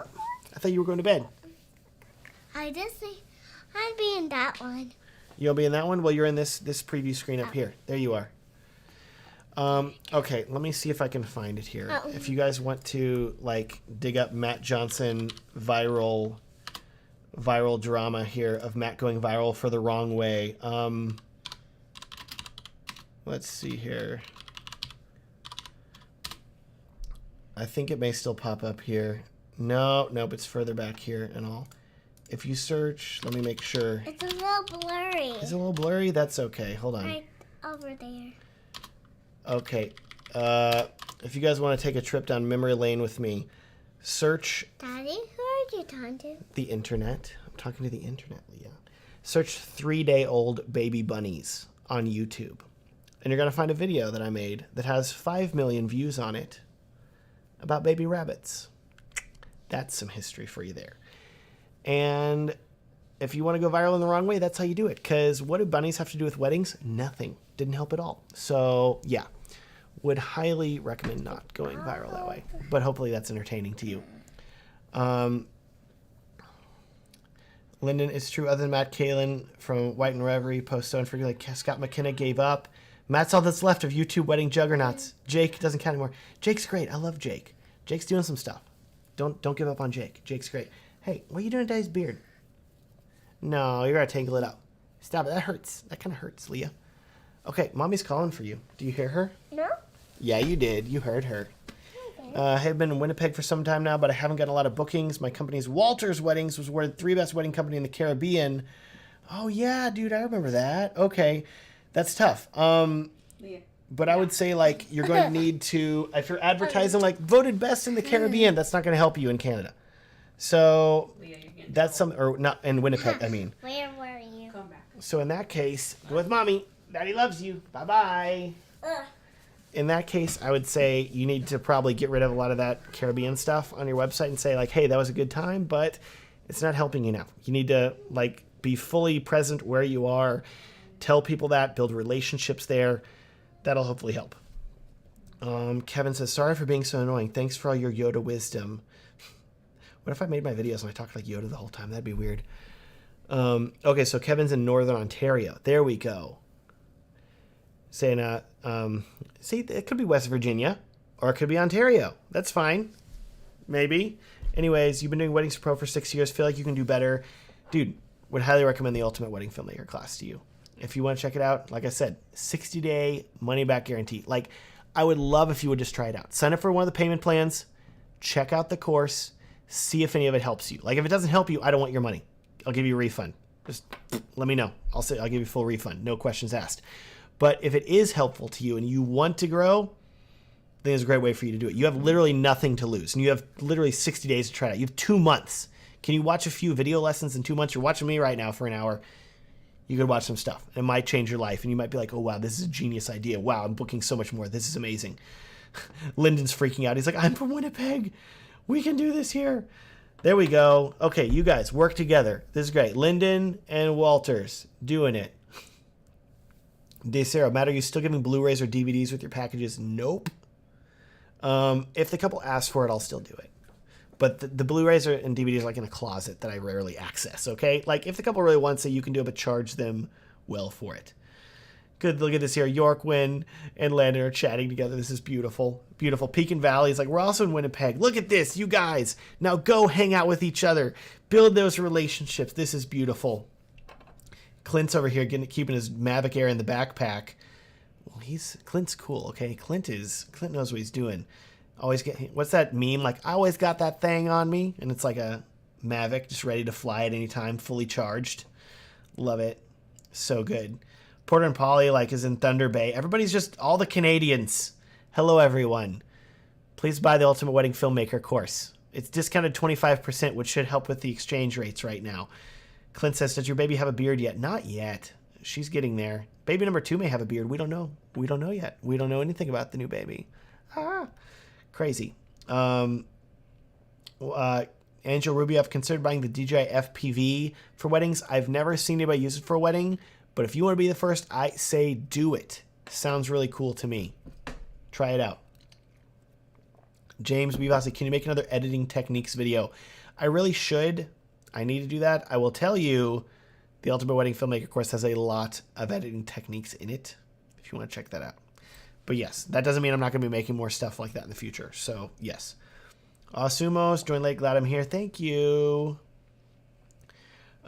Strike Sports, do you want a boy or a girl? I don't really care. Either way. Like, I love having a daughter.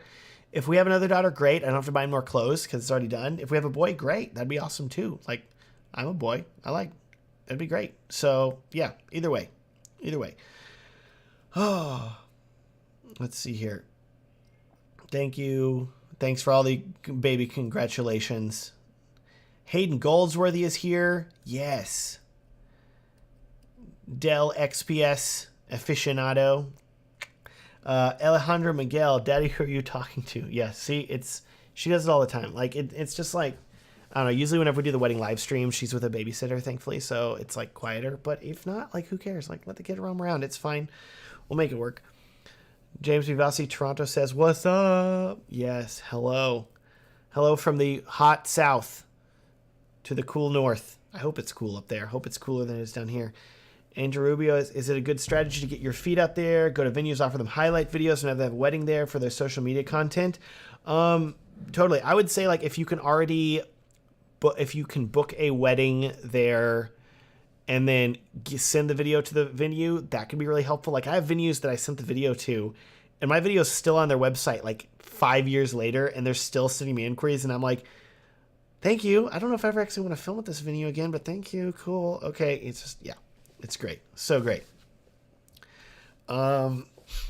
Lennon, Matt with the exchange rate plug. You gotta talk exchange rates here. Okay. If we're talking about international sales, let's see, what is it? Cause like right now, if, like people in Europe, my course costs the exact same. It's like $1 to €1. It's crazy.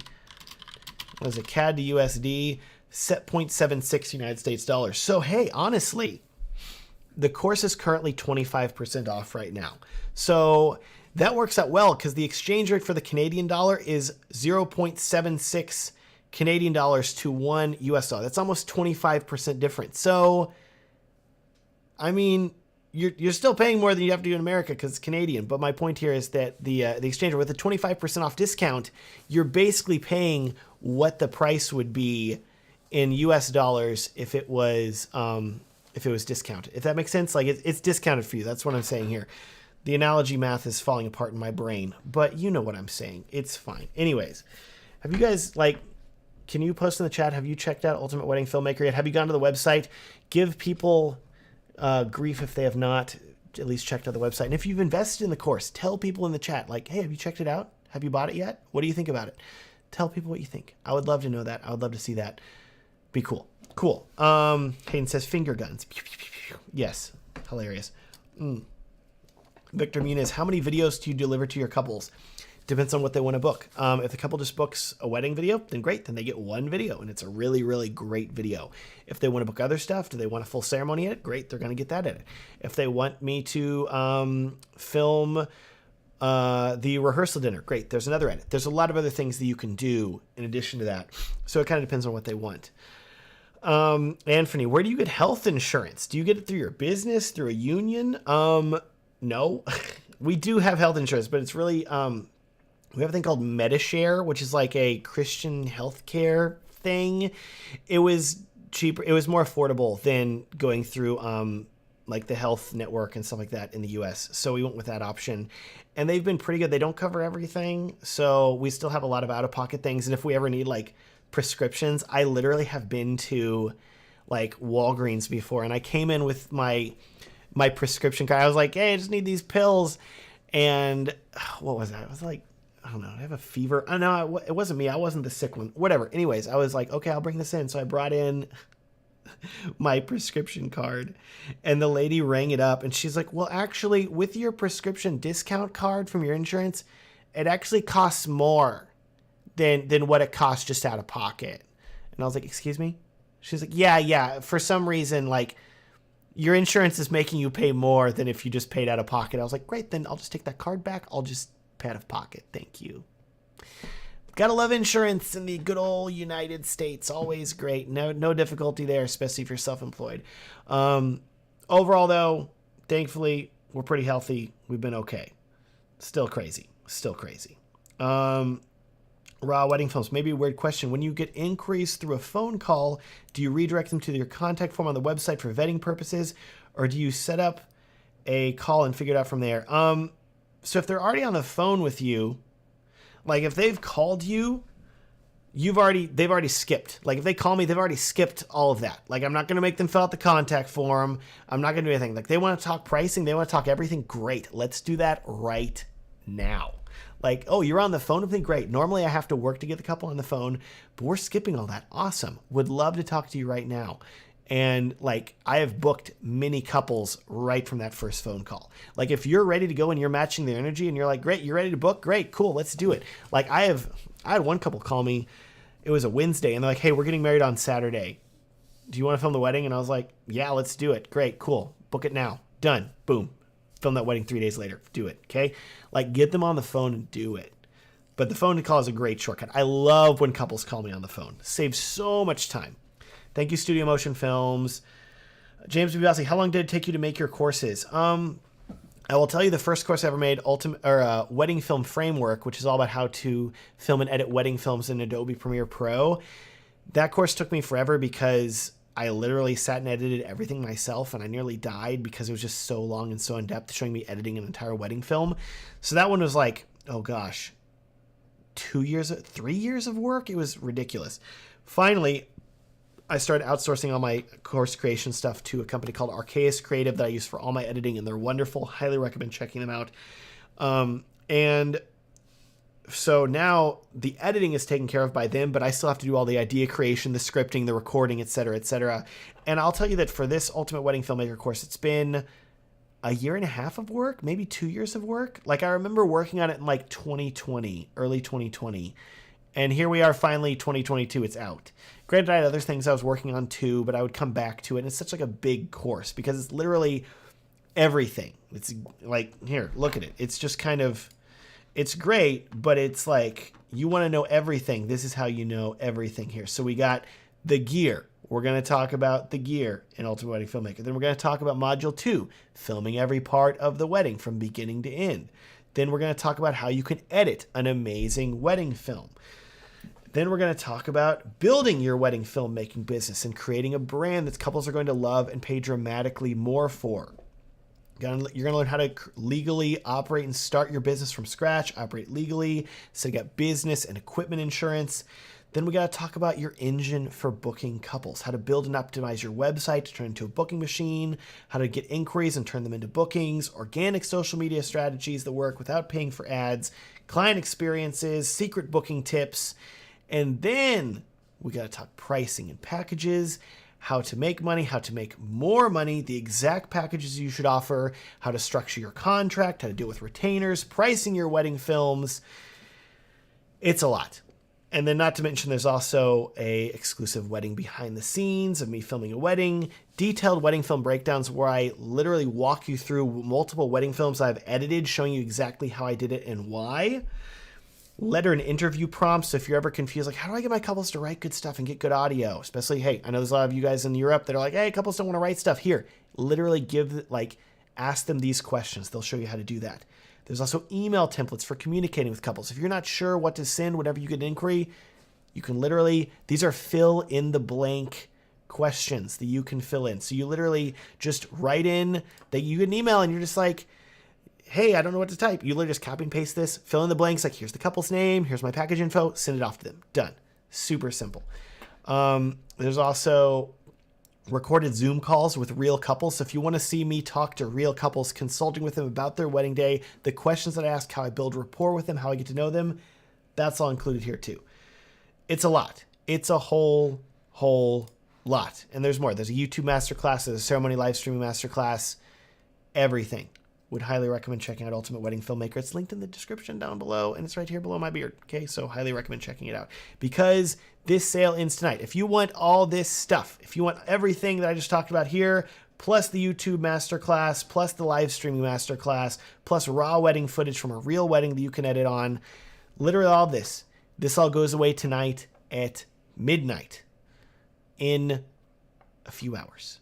So if you want to get in it, on the ground floor for 25% off, now's the time to do it. There's a 60-day money-back guarantee. Try it out. If you like it, do it. If you don't like it, that's great. I'll give you a full refund. I don't mind.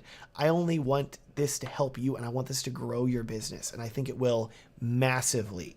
And you're going to look at it, and you're like, this was completely worth it. This is crazy. Let's see here. Little ramble there and all. Let's see here. Let's see here. Bristow Films, I've checked it out. Looks great. Thank you. Ricardo Dominguez, have you done quinceañeras before? No, I've been asked to do them, but either the time or the amount that I want to charge from them did not work out for that.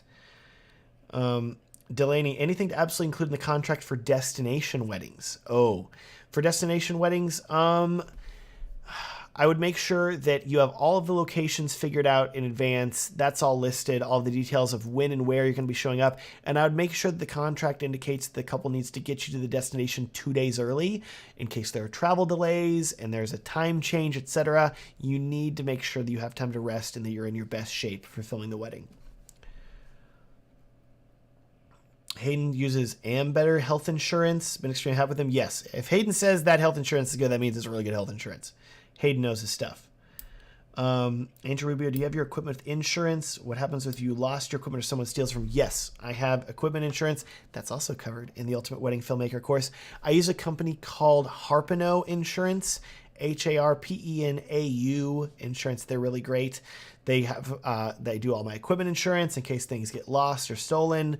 They're wonderful. They also cover my drone. It's great. Emma Lacey, when starting out on your own, how do you get clients? Should I start out like interning for other filmmakers? You can. I'll tell you that not all wedding filmmakers are going to want to necessarily work with you, especially if you're unproven. Your best bet is to find a couple that's getting married either through a friend or a family member. The odds are you can probably find somebody getting married because people get married all the time. And the odds are they probably don't have a videographer. And so that's whenever you can say, hello, family member or random relative, etc.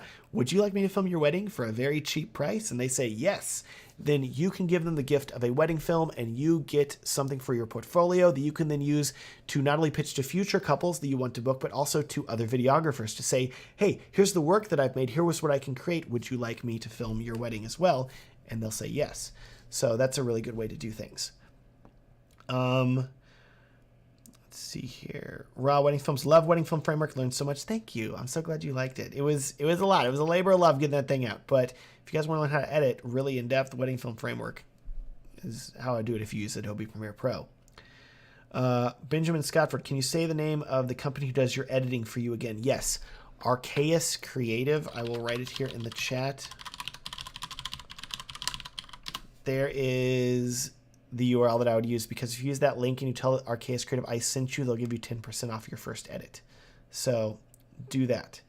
Henry Diaz, how do you deliver your end product? YouTube link unlisted. That way, as soon as the couple approves of it, you can post it to YouTube and have it be public. And I also deliver via Dropbox, send them a download link.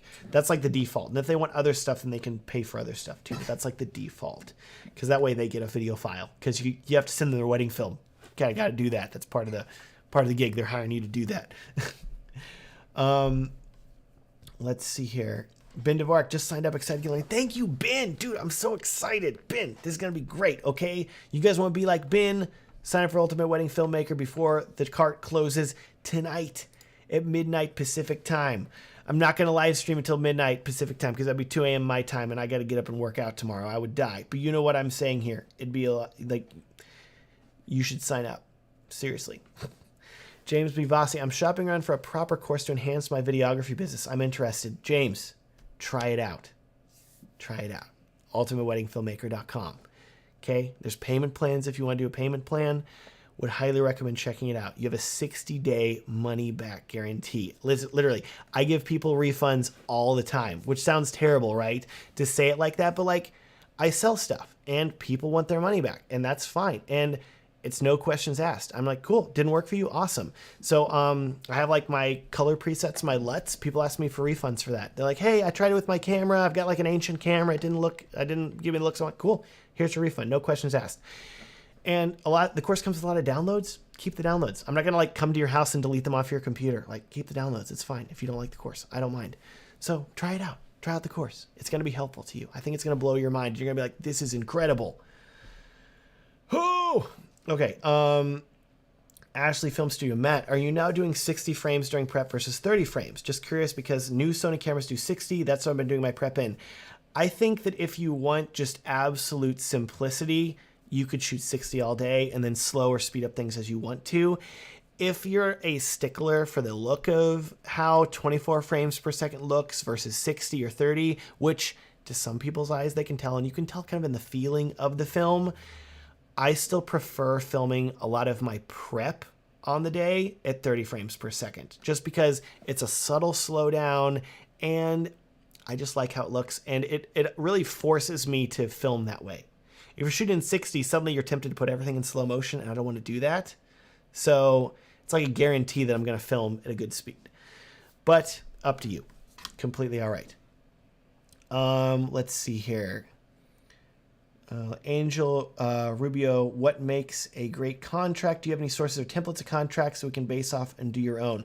A great contract is a contract that's going to be very clear to your couple what they're getting and clear to you what you're getting from them. Like, that's all a contract is, just agreement between two people saying, here's what I'm giving you, here's what you're giving me. In this case, you are giving the couple a wedding film, they're giving you their money. And so there's a lot of like little details and things like that that go into that. I cover like a lot of things I would include in a contract in the Ultimate Wedding Filmmaker course. But one example, so that's what I would say if you want like sources or templates, like in the course I don't give you my exact contract or anything like that because it wouldn't, I mean, mine is like based for like me in Texas. It wouldn't be super applicable to you. I wouldn't want you to just copy it because it probably wouldn't cover you legally.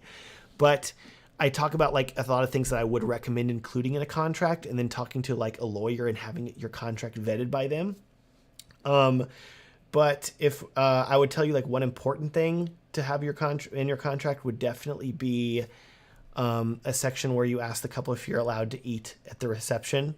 And then that's a nice way for you to be like, it's in my contract, thank you. And then they can say yes or no in the contract, but it's nice because normally then they let you eat at the buffet and you don't have to eat like a old moldy sandwich. Aaron Tyree, what's the coupon code for UWF? I'm so sorry. There's not a coupon code because I built in the course already being $500 off. So it's already 25% off as the price as it is right now. Like I'm planning on charging more for it in the future. I went back and forth. Like, do I price it as I want to in the future and then put a coupon code in?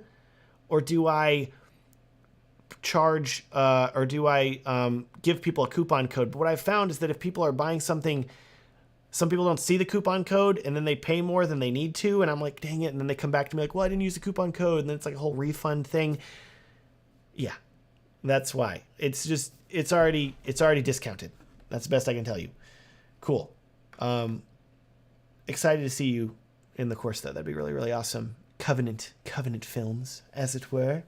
So formal. So cool. Delaney says, just booked a wedding in Jamaica, first out of the country. Congratulations, dude. That's amazing. I would love to go to Jamaica. My brother's been, he went on like a cruise and he spent like a day there and it looked so cool. Jamaica is a country that I would love to just like roam around and visit. I think that'd be so much fun. You're going to have a great time. That's going to be amazing. Let's see here. Delaney says, I've watched the first module. It's amazing already. Highly recommend. Thank you, Delaney. That is so, so awesome. I'm going to like email you soon. Like, hey, can you send me a testimonial? That'd be amazing. Thank you. Oh my gosh. Okay. Don't mind me literally just snipping what you said again. Cause it's just like, I don't know. It's so nice to me. Like if I'm ever feeling down, I can go back and like read what people like. We like the course. I'm like, oh, thank you. It's wonderful. Okay, good. There we go. Anyways, let's see here.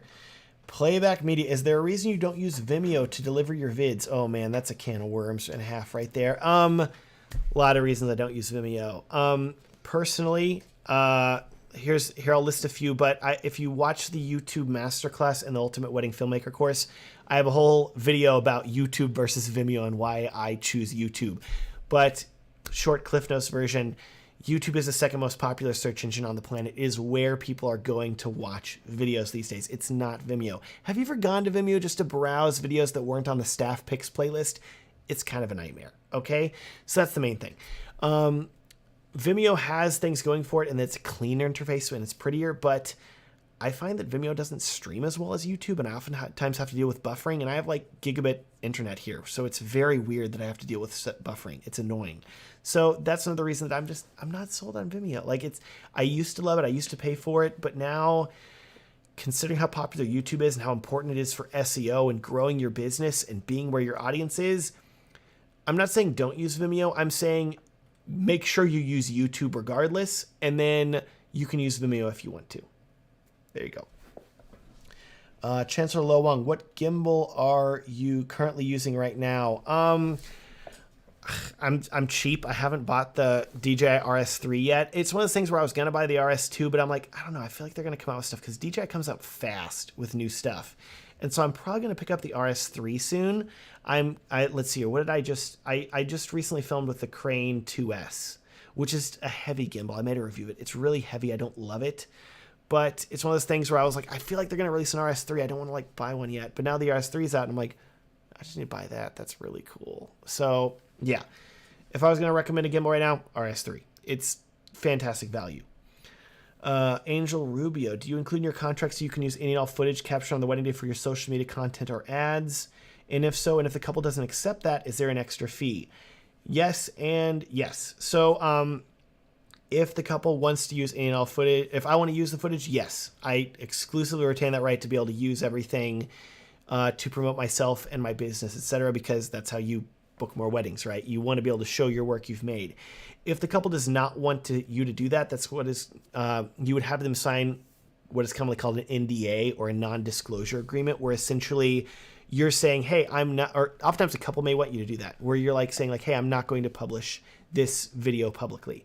But I would then charge the couple for that accordingly, and maybe it's $500. And it's going to depend on what you're charging, but I would charge a significant portion from the cost of the overall film, maybe 25% or 50%, because keep in mind, like the way that you're generating future business is that you're showing new films that you've made. And so they're literally removing that ability for you to make that new business. You're literally losing future revenue because the couple doesn't want their film shown.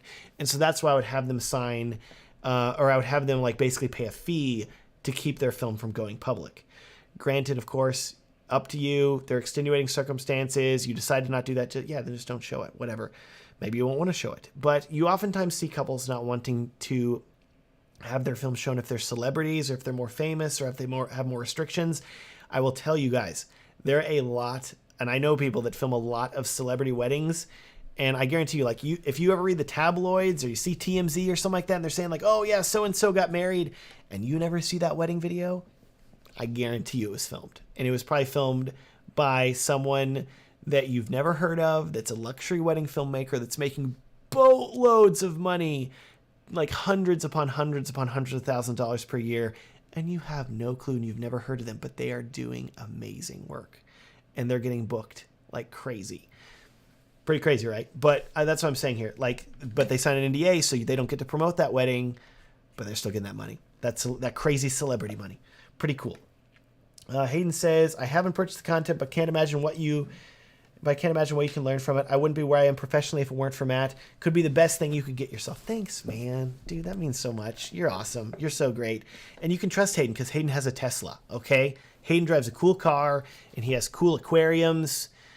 Hayden's a cool guy, okay? Like, I don't know. Hayden's like my Indiana friend that if I lived in Indiana, like, I would hang out with him all the time, I feel. I need to go visit him, but I've literally never been to Indiana. So, need to do that. Dilly Diamonds, how many gigabytes do you shoot per wedding? I did 500 gigs last weekend, which is a new record for me. The day was packed.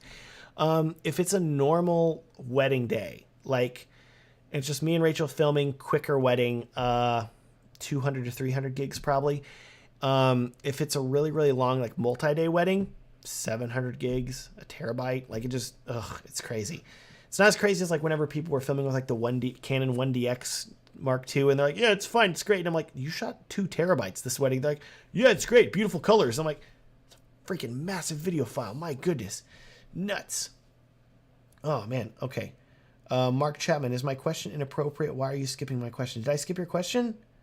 I didn't mean to. I'm scrolling up here. I don't see it. I don't see it at all. Mark, post your question again, or message me it privately and I'll reply to it. I'm not skipping you. I literally am not seeing it though.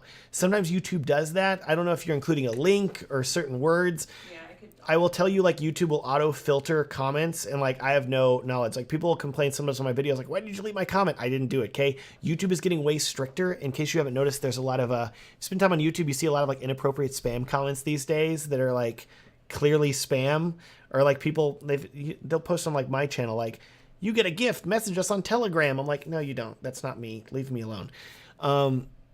Yeah, YouTube is trying to filter that more, so they're being more aggressive. That could be why. I don't know. Raw Wedding Films. Speaking of contracts, I bought a template for my contract that's like 18 pages. Has a lot of stuff, but is that like too long? Someone told me it might scare clients off. Yeah, it's all a balance, right? That's why any contract template you buy, I would take that to a real lawyer in your area that practices in your state, like in your area. That way, because wherever you're filming weddings, you want to be protected in your area because the laws are always different. Ask that lawyer, say, hey, this is 18 pages. Do I really need all this? And they're going to look at it and they're going to tell you what you need to include and what you don't. Because, yeah, there is something to be said for the client experience, and you scaring them off like with too many pages, they're not going to read it all. So like you want to strike a nice balance there. Tim Sandel, Ultimate Wedding Filmmaker is 100% worth it. In the last 2 days, I've built my website, bought my business name, contacted a lawyer about my wedding video contract, and learned a ton already from the videos. Thank you, Matt. Dude, Tim, killing me, Tim, in such a good way. My goodness, like that is fantastic to read. I'm freaking out right now. I'm like trying to screenshot this right now, trying not to get emotional. It's beautiful. Where's my screenshot tool? Dang it, come on. Oh my gosh, Tim, thank you. That makes me so happy. Tim is one of the best Australians on the planet. I'll tell you that. Not just because he bought my course, but because it has a cool accent, and he sent me a cool video. Oh my gosh, Tim, thank you. I wish I had my last email for the course has already been sent. Otherwise, I would have included that in my course. My goodness, I was going to be like, stop everything. I got to include this in the email. It's so good. Thank you, Tim. You're awesome. So awesome. I love you. You're amazing. Okay. Let's see here. Yorkman says, hope you had a great time in my country for your wedding. Oh yeah, Yorkman Walters is from Jamaica. That's right. Harrison, good day from Australia. Tim Sandals also from Australia. All the Australians hanging out. So good. No name. Rating wedding films tonight? Not tonight. No. Answering your business questions, though, and talking about my new course, Ultimate Wedding Filmmaker, that's only available till tonight at midnight. If you want to check it out, ultimateweddingfilmmaker.com. Check it out before it expires in a few hours. Yeah, you're going to love it. You're going to love it. Hayden says, I'm an avid gimbal hater, but just picked up the RS3. It's amazing. I've heard that. Mubrez, what's a good return time? A return time? Like a delivery time for the wedding film, like how quickly you deliver it. That's going to depend on whatever you want to offer the couple. But I would definitely say, regardless of what you offer, make sure you give yourself a lot of time, longer than you think, because you never want to be in a position where you take too long to deliver a couple their wedding film. Because if you tell them a date, you need to stick to that. Otherwise, they're going to be angry. So if that means you need to outsource, that means you need to change some things, do that. But like you need to make sure that you are able to deliver fast enough. Let's see here. Prime Photography, I learned so much from you. Thank you. Hayden says we can go on a fun Midwest trip. Chicago, Great Lakes, Indy, all the roller coasters. See, I've done none of that. I've never been to Chicago. I've never done any of that. So me and Hayden will go live. Rachel, I'm going to go live with Hayden in his Tesla, and we're going to go drive around, okay? Okay. She says, okay, whatever. Great. Got the green light. We'll do it. Matthew Mikhail, what do you do if the couple asks for too many changes that seem unreasonable after you've delivered the video? Couple things. I would make sure your contract tells them that they have a certain amount of time to ask you for those changes. So that way they're not coming back to you like 6 months later. Like, that'd be crazy. Like, after you've delivered their wedding film a year later, hey, by the way, we don't hate it. Like, no, you need to tell me like right away while the footage is fresh, while I can still open up the project. And then if they ask you for a ton of changes, I would really get them on the phone. Like, if they're asking you over email, get them on the phone. Because oftentimes, I've had brides that have asked me like, hey, can you change like all this stuff? And then you talk to them and they're like, well, actually, it doesn't like how I looked in this one shot. Or I've had grooms like, hey man, like I didn't like this shot here, like, and all these shots, can you change it? Like I've had a couple of email me and they're like, hey, can you take all the audio out? And I'm like, all the audio? Like, yeah, I don't like how I sound. And I'm like, really? And then I talk to them on the phone and they're like, well, actually it was this whole other different thing. I'm fine with it. And you're like, why'd you tell me you didn't want it? Oh my gosh. So like, get them on the phone, talk to them about it. That's going to help out a lot. Whole lot. And if you have to, make the changes and then try to be more careful with who you're booking in the future, and that can help. Happy Sappy Films. Hayden, you're so true. Matt is a goat. Owe so much to Matt for his YouTube tutorials. Thanks, man. That's great. Anthony, hey, Matt, don't know if you remember, 4 years ago I emailed you about online interview for a class I was taking. Glad to say I got the A. Sorry, I forgot to tell you 4 years later. Anthony, yes, I remember you. I remember you interviewing me. I was like, that name. You have a very unique name. You're the only Anthony that I know. And I was like, didn't I? Okay, but I didn't remember how I knew you. I was like, okay, I remember that I talked to Anthony. Like, maybe it was via email or something like that. Yes. Class. And you got an A. Well, that's good. Okay, good. I've had a few other people over the years ask me to do like stuff for their classes, and it's fun to do. Heartfelt Visuals here. What's up? Josh's Windows key Shift S. I know, but I really like using the snipping tool. I know it's going away in Windows, but I still like it. I don't know. I'm old fashioned like that. Anyways, Angel Rubio, how's your process to select the songs for a wedding highlight? And do you give the couples choices before they start editing, or what? I do not give the couples a choice. I find out the type of music couples like, and then I choose music for them because I want to be able to choose it, and I don't want them to. If you ask a couple to choose it, they're just going to be like, I love Ed Sheeran, and you'll be like, I hate Ed Sheeran. Why are we doing this?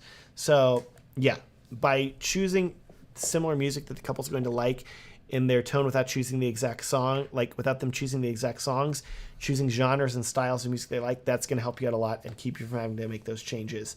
I cover this a lot in the Ultimate Wedding Filmmaker course, by the way. If you want to see me go in depth on music selection and specifically how to like include music in your films, find music, mix music, how to work with music, ton of stuff in the course about that. So I think that'd be really, really helpful to you. Let's see here. As far as like my process to select songs, it's a lot of talking to the couple, finding out what they like, what they dislike, and then I'm searching music licensing websites like MusicBed, Artlist, and Soundstripe for songs that the couple that I think matches their vibe of their day and who they are as people and their styles and what they like. Thanks, Hayden. You and Happy Sappy. Happy Sappy's getting all happy sappy. Man. Mark Chapman, what is your opinion of the Knot versus bridal shows versus other ads like Instagram? From SoCal, does your course go into advertisement strategies? Yes and no. And what I mean by that is that the way that I've built the Ultimate Wedding Filmmaker course is to show you how to grow your wedding filmmaking business to 6 figures without paying for ads, because that's how I've done it. I don't want to see you having to pay for Instagram ads or Facebook or Google ads or anything like that. You don't need to do it. I want to show you a different way, a better way in my opinion, because that's how I've done it. And I've saved a lot of money doing it that way. So I'm a big fan of that. So I don't talk in the course about the Knot or bridal shows, I don't think, but I say I don't think because it's been like, when did I record that lesson? I don't think did I talk about bridal shows? No, I think I touched on it, but I was basically, my conclusion in the course is you don't really need it. Like, you, by all means, if you're getting your foot in the door and you want to try out bridal shows or the Knot, you can. I know people that have been successful with doing things, but I find that bridal shows and the Knot and Wedding Wire, it's a bunch of people competing on price. Everybody's trying to drive their prices down. I'm cheaper than this guy over here, so book me instead. And it's not a good way to do business, because at the end of the day, if you're competing on price, then all people care about is numbers. But if you can shift things and make the conversation and everything more about emotion, and you can make the couple then say, oh, wait, you know what? Like, I really want you because of the quality of the work you're getting. If you can compete on your quality of work instead of your pricing, this is where the magic really starts to happen, because then the couples are willing to pay you dramatically more. So if you're getting started, that's not a bad way to do things. But I would quickly try to get away from ads and the Knot and Wedding Wire and start focusing more on building your website, building the booking engine that I talk about in the Ultimate Wedding Filmmaker course. That's going to get you more that's going to get you more business, get you more bookings, get you more inquiries. And then you'll be saying, ads what? I don't need ads. I'm fully booked. I'm fine. We have more weddings than you know what to do with. So that's what I would recommend. Yeah, Ultimate Wedding Filmmaker show you how to do that and a lot more. And if you want it, it's available till midnight tonight, and then it's going away. So check it out. You know, hey, like, by all means, like, dude, go choose the payment plan option. Choose like the cheapest payment plan. I don't care. Go and watch all the business modules included in the cheapest version of the course. Go and watch all the business lessons. Check them out. See what you think. You can watch them. Sit down tomorrow. You could watch through the entire business module. And then if you learn some stuff and you're like, wow, I have a lot of things that I can do and improve and change, great. Keep watching, keep going. And if you say like, no, I already knew all that, or none of that seems applicable to me, great. Then I'll give you a full refund. Send me an email. I'll be like, here you go. Here's your money back. Have a good day. It's cool. Love you. Want to help. Two Feather Films. Are you seeing a slowdown in bookings with the economy? It's weird right now. So the way that I would describe bookings, the way things are going, is the pandemic happened and then all the bookings stopped. because, nobody was doing anything. We were all sitting at home. So everything immediately got either canceled. We had weddings that get canceled, or we had weddings that were delayed for a year. So all of our 2020 weddings became 2021 weddings, except for a few of them that got canceled. And then things shifted again, and there were more strains of COVID, et cetera, et cetera. So then more things shut down or reopened, and it was just kind of this weird revolving door where people weren't sure if they wanted to book weddings or not. And now things are pretty well open, I would say. Like, everybody wants to book. But the issue that everybody's running into now, all these couples that want to get married, is there's still a lot of weddings that were delayed to 2023 from 2022 because we're still like coming out of COVID. And so a lot of couples are like, yeah, I'm getting married. And they try to like book a venue, or they try to book a photographer or a videographer, and everybody's already booked. And so it's weird because I'm hearing people saying like, oh, I'm seeing a slowdown with bookings. And the slowdown isn't because of the economy. People already have been saving all their money for a wedding. Like, even if the economy's bad, you think in 2008 weddings didn't happen? No. Weddings still happened non-stop because there are three things that people save money for all the time. They save money for a house, like the first house they're going to buy. They save money for a car, and they save money for a wedding.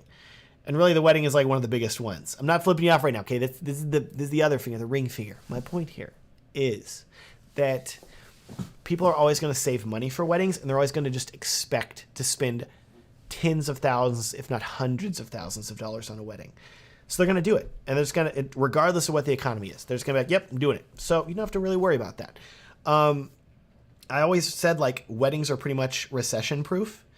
And then we had a pandemic, which kind of threw that out the window. Cause I was like, okay, yeah, they're recession proof unless like they literally don't let us leave our houses. Then they're not recession proof. You see what I'm saying? So, my theory is here, and this is what I'm sticking with. If you're seeing a slowdown in bookings right now, it's not because of the economy. The slowdown in bookings is because all of these couples that are trying to get married this year couldn't book their venues because they're already booked. So they're just waiting another year. So I would expect later this year, if not early 2023, to be a crazy booking frenzy again, because all of these couples are going to be like, oh, I can get my venue now? I'm ready. Okay, I'm going. And they're all getting booked. Pretty cool. So yes, it's coming back. Coming back, baby. Coming back. Keep going. Heartfelt Visual says, so I've been charging around $3,000 for a while, but once I raised my prices above $4,000, it's been crickets. I booked a few at the new prices, but it's been really slow. Any recommendations? So, theory for you here. I think that you're in a pricing dead zone. That $4,000 range is kind of a pricing dead zone. And what I mean by that is that at $3,000, you're pushing up against a lot of like a couple's upper limit for what they can pay. You're getting like cheaper couples like, oh, $3,000. Okay, I can stretch my budget to get up to you. But then whenever you're $4,000, there's couples that are like, oh, I can't afford that. That $4,000 is pushing me away. So then they're not able to get up to you. So you're losing a lot of these cheaper couples. But here's the good news. There's a whole other level of couples up above you at $5,000. Okay. And it sounds really counterintuitive and it's really crazy. But if you raise your prices more, yes, I'm literally telling you, hey, I'm sorry you're not booking a lot of couples at your prices. The problem is that your prices are too cheap. It's really weird, but it's true. Okay, take it from me. It happened to me literally. I had my prices at $4,000, and I wasn't. I had my price at $3,900, and I was booking, and then I raised my prices to $4,200, and I didn't book for months, and I got scared, so I lowered my prices, and then I raised my prices again to $5,000. And I started booking a lot more again. It's weird, but you're in a dead zone.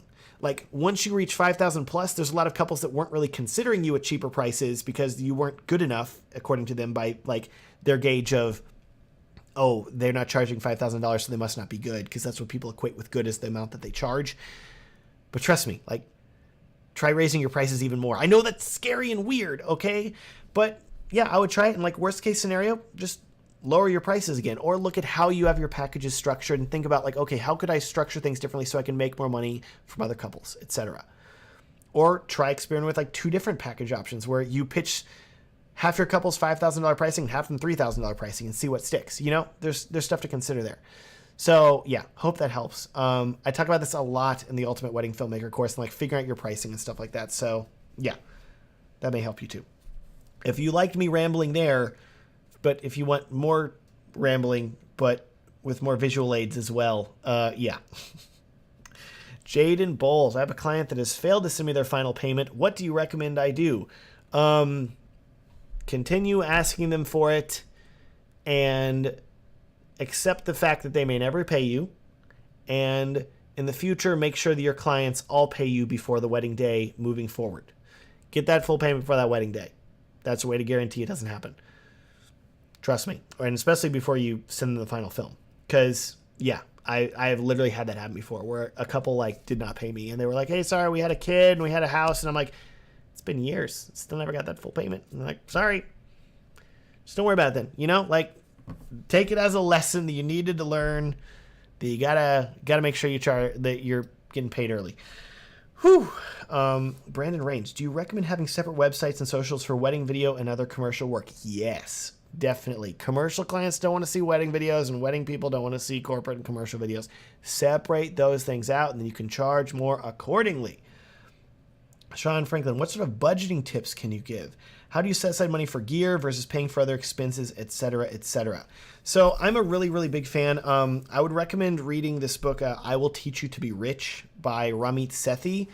Fantastic book. Super cool. It's like a 6-step formula for like basically figuring out like how you're saving money, how you're investing money. And you can apply a lot of what you learn there in your business as well. And so the goal is to already have your money like automated and set up. So it's like, okay, here's the money I know I'm gonna have to pay for taxes. Here's the money that I know I'm gonna have to pay to like run my business. And after you've been running your business for a while, you can kind of like gauge like how much you're roughly spending per year. Here's how many weddings I've booked. I know that like I have this much to pay my second filmmakers. I have this much to like pay for music licensing. You can figure it all out. And then you have that amount. And then I would also have like an emergency fund amount, which is like 10 to 20% of it that's set aside for like when things go wrong, like my camera just broke, etc., like some disaster strikes. And then you're going to have your profit money, which is great. And then you're going to have like fun money. And the fun money is where I'd be like, okay, now it's time to buy some new gear. Okay, cool, you know? And so I'm never a fan of like taking out a loan to buy gear or like buying a ton of gear all at once. The way I did it and the way I recommend do it is start small, like buy one piece of gear, learn it really well, then buy the next piece, etc. Hopefully that helps. Okay. Have you got to try the Fuji X-H2S? I have not, but I've heard good things. Fuji's silent. Fuji's like sneaking in like, hey, we got something really cool. Like, oh, wow. Heartfelt's coming in. Ask for full payment. Heartfelt knows. Yep. Yorkwin, how do you license your music since you deliver wedding films on YouTube? All of the music licensing sites play pretty well with YouTube by now, which is good. MusicBed is great. Love them. And they have a feature called, I'm blanking on the name, Sync ID, where basically if you upload your video, it'll automatically be cleared if it gets a copyright claim, which is great. So that's really good. Yeah, it's YouTube. I literally, I had a copyright claim tonight on something, and then MusicBed cleared it like 2 seconds later. I literally got an email like, you got a copyright claim. Then 2 seconds later, I got an email like, it's been cleared. I was like, great, cool, thank you, awesome. Don't have to worry about it. It's great. It's really, really great. No Name, thoughts on posting films on Vimeo versus a YouTube channel? I talked about this a little bit earlier. I'm a big fan of YouTube because that's where the audience is. That's where your viewers are. That's where like everybody is that's using video on the internet these days. Vimeo is great if you want a clean and pretty interface and you want to embed a pretty video on your website, that's fine. But if you want to get more views, if you want to go where your future couples are watching videos on the internet, that's where you need to post to YouTube. And that's why I have a whole YouTube masterclass in my Ultimate Wedding Filmmaker course that's linked right down here. If you want to check it out, it's also in the description if you want to click on it. The YouTube masterclass literally talks about YouTube versus Vimeo, why you should choose YouTube, and then how to upload to YouTube to get views, to get bookings, to go viral.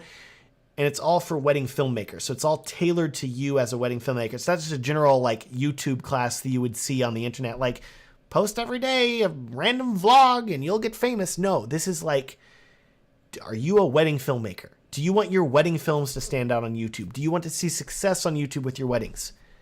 That's what that masterclass is all about. And that's what I'm teaching you in Ultimate Wedding Filmmaker. Cool. Bridal shows. Those can be toxic. Funny. Payback media. Is YouTube part of your way to get clients without spending on ads? It's a part of it, sure, but it's not what I would consider necessarily like the booking engine, as it were, that I use in the course. But it is like a great way to also get clients if you want to do that. I definitely recommend that is a part of the way that you get clients, but it's not the only way by far. Using social media in all forms is great. Making sure that you're consistent, that is great though. Anthony, thoughts on the new Premiere updates? It made my workflow awkward and importing is a pain. I agree. Like, I feel like Adobe did it and it was like, does this actually help? You're just driving more people to switch to DaVinci. You know, and it's like, I have like my export tutorials I've made on how to use the new system. I need to make some more stuff for it. It's just, yeah, it's confusing. Deepak Patel is here from India. Hello. What time is it there? Is it middle of the night? Heart for Visual. I've raised my prices 5,500 with my cheapest to 4,500. Should I make my lowest to 5,000? I say, you know, go for it, man. You know, shoot for the moon. Try it out, you know, and then like, hey, a month later, if it doesn't work, then cancel it, you know, lower it down. You feel like your quality's there. How do I get my stuff to the right couples? As I only show my starting price. That's a tip. Okay, good. That's good. You're doing that. I would also look at your website, Heartfelt, and see like what weddings are you showing on it? Like, are all the weddings on your website the ones that are like $5,000 worth? You know, like they look like they're worth $5,000.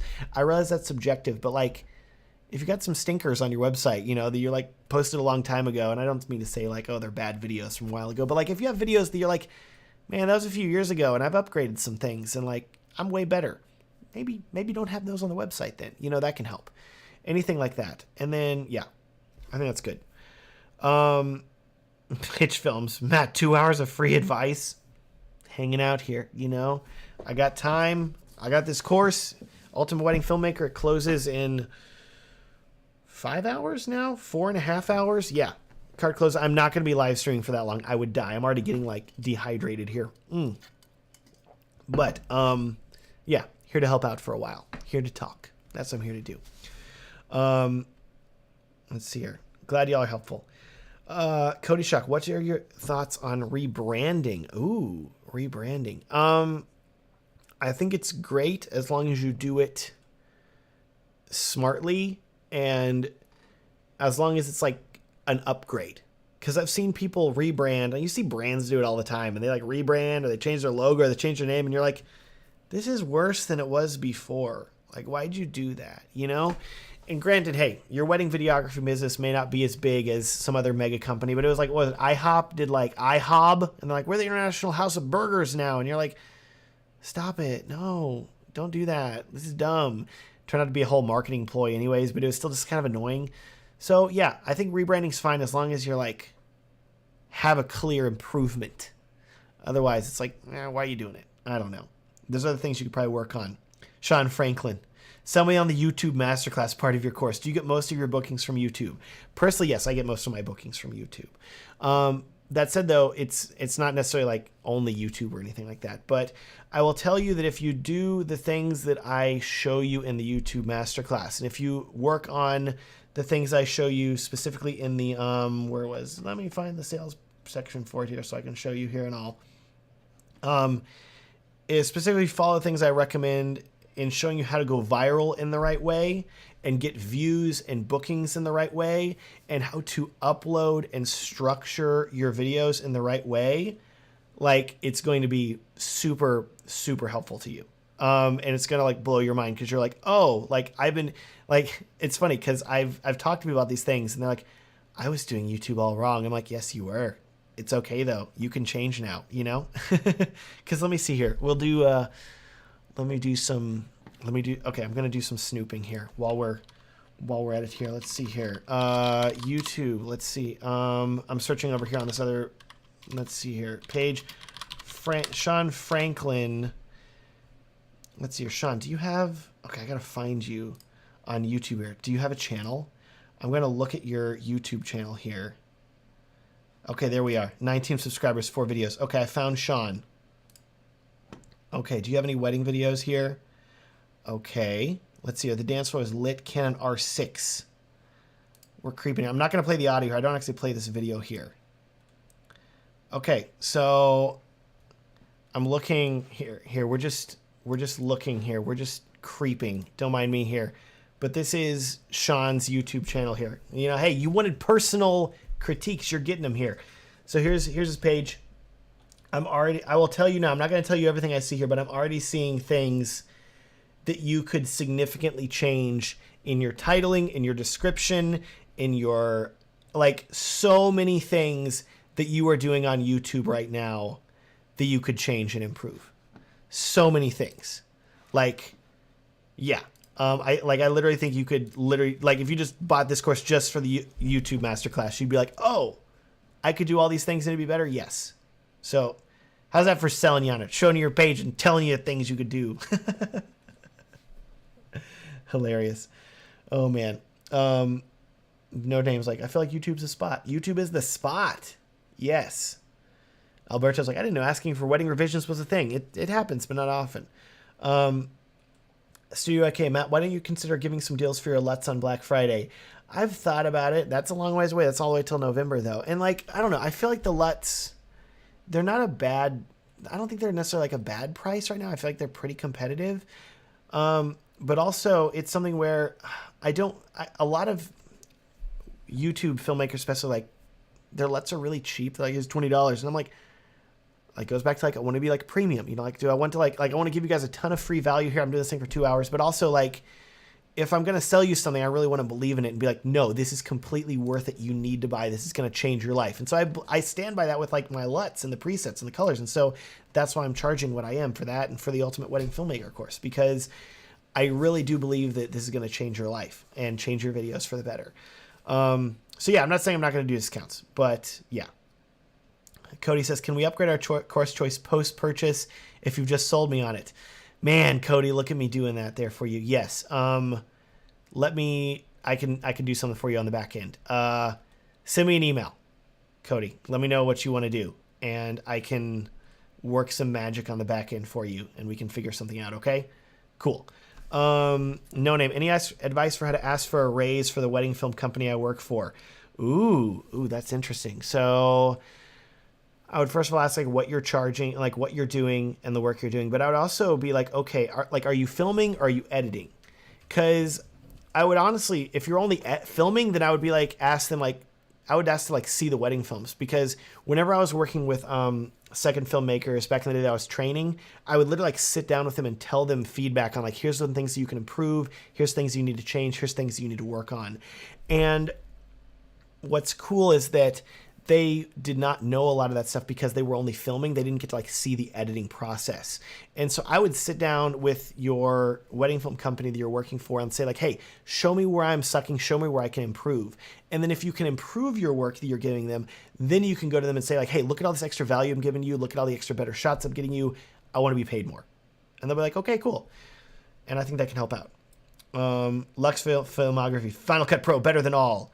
I don't know, man. DaVinci coming for Final Cut's lunch, and DaVinci edits faster than Final Cut on the new Mac M1 chips. Pretty crazy. Hitch Films, damn, 5,000 equals 5,000. I seem cheap now. Isn't that weird? Exchange rates, bizarre. Jaden says, what's the best way to deliver a client's videos to them? I've been using Google Drive. Anything better that I don't have to pay a subscription on?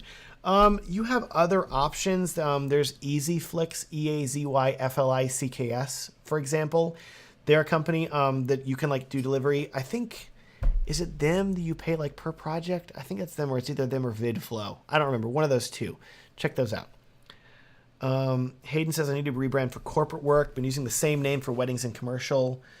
Silverworth Films. Beautiful. I always like that name. It was a cool name, man. Paul Hall is here. Thanks, man. Glad to see you here. Paul's great. Local Dallas videographer. Not local to me, but just local to Dallas. He's great. Love him.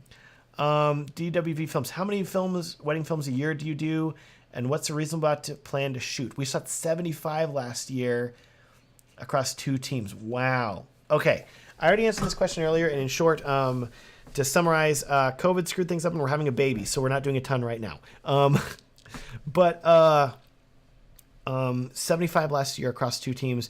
Dude, that's hustling. Wow. I would say, okay, can you cut that number down not by half, cut it down by half, cut it down by 20%, cut it down like a chunk, and then just raise your prices across the board and then make more money than you were shooting 75. That could be really cool. Raw Wedding Films learned a ton from the YouTube masterclass on Ultimate Wedding Filmmaker. Actually in the middle of revising some of my video titles and thumbnails right now. Yes!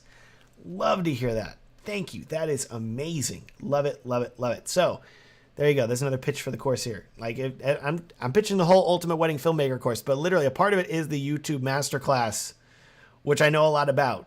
You're here watching me for some reason. Clearly, I know what I'm doing, and I know how to get people to watch my stuff because you're here. How's that for a advertisement plug for you there?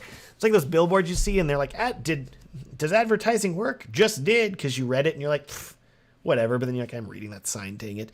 Here we are. You're watching me on YouTube. You want to have people do that to your videos too and watch them? There you go. There you go. I got a screenshot Raw Wedding Films thing as well. I'm sorry. Don't mind me. Just screenshotting away here. Love you. You're great. Love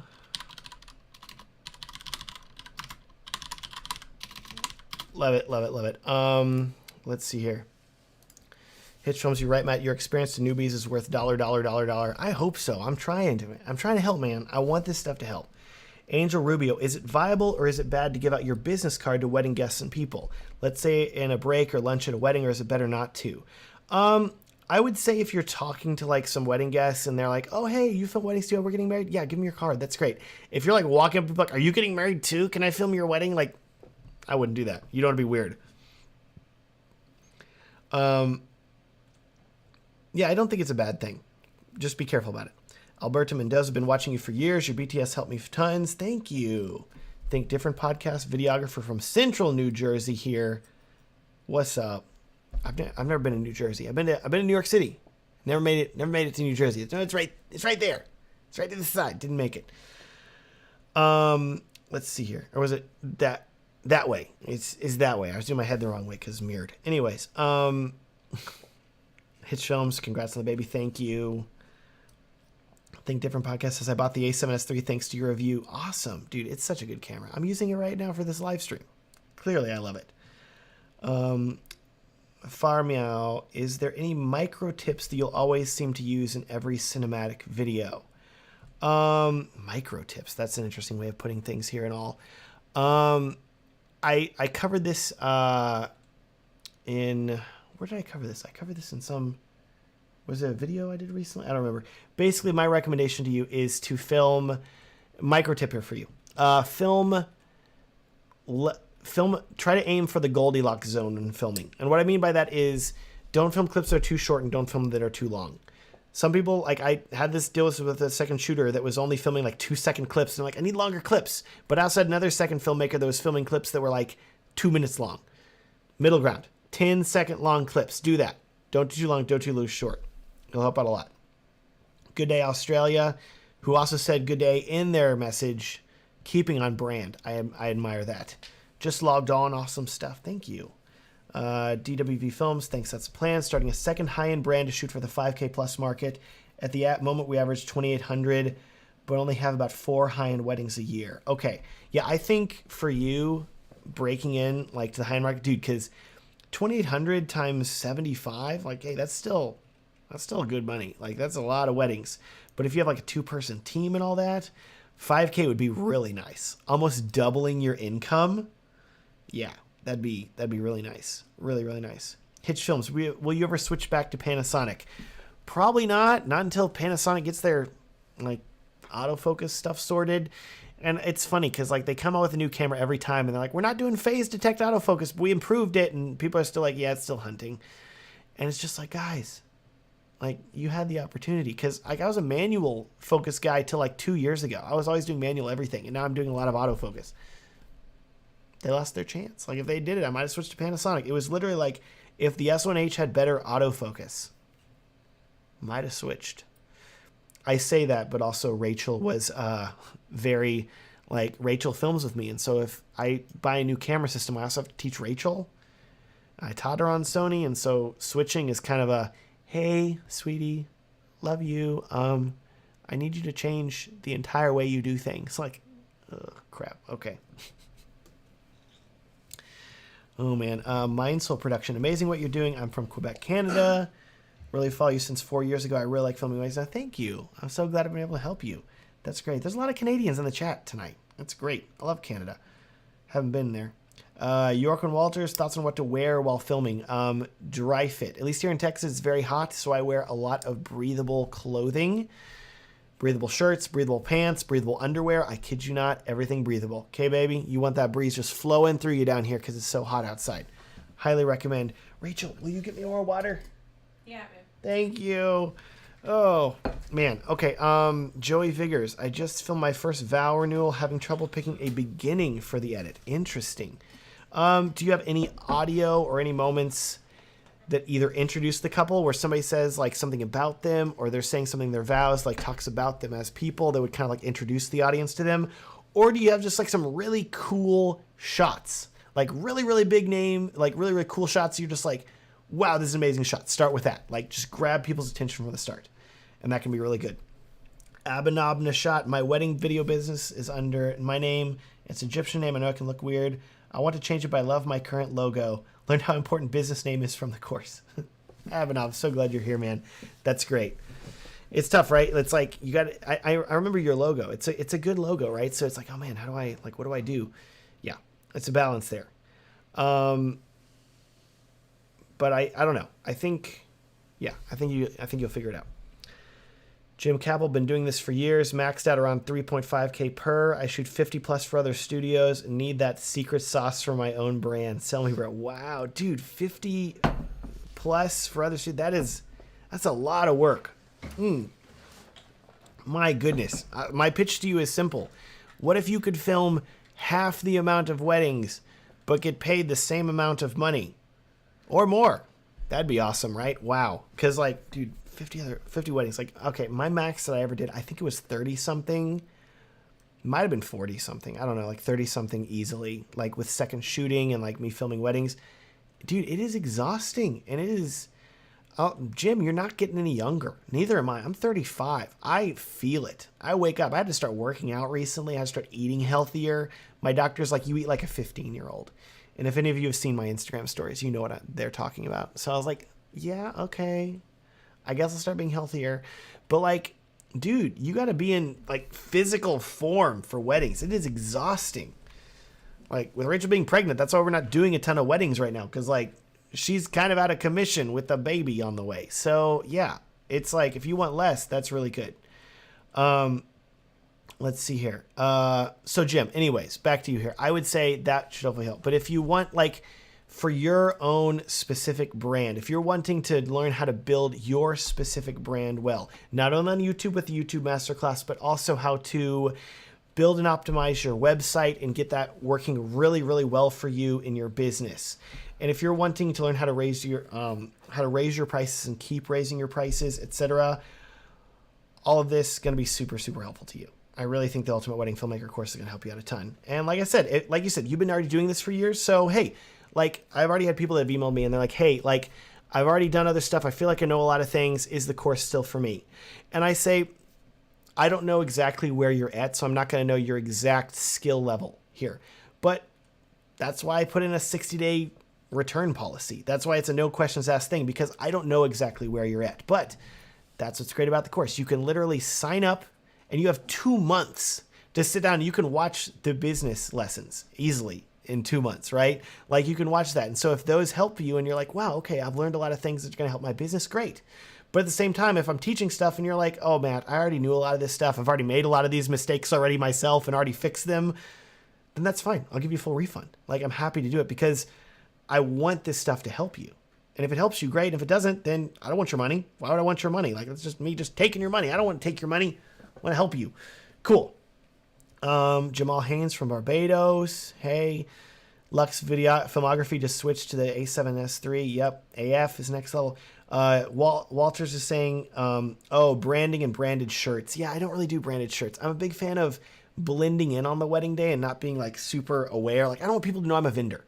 Aside from me holding like a camera. Like I don't want them to be like, oh, is that guy vendor? I just want them to think like, oh, there's a nice like bearded man that's here at the wedding and he has a camera. You know, like I want to look more like a guest so people act more naturally around me. And once you start wearing anything vendor-esque, logo, etc., suddenly you're a vendor. So the stealthier you can be, the better.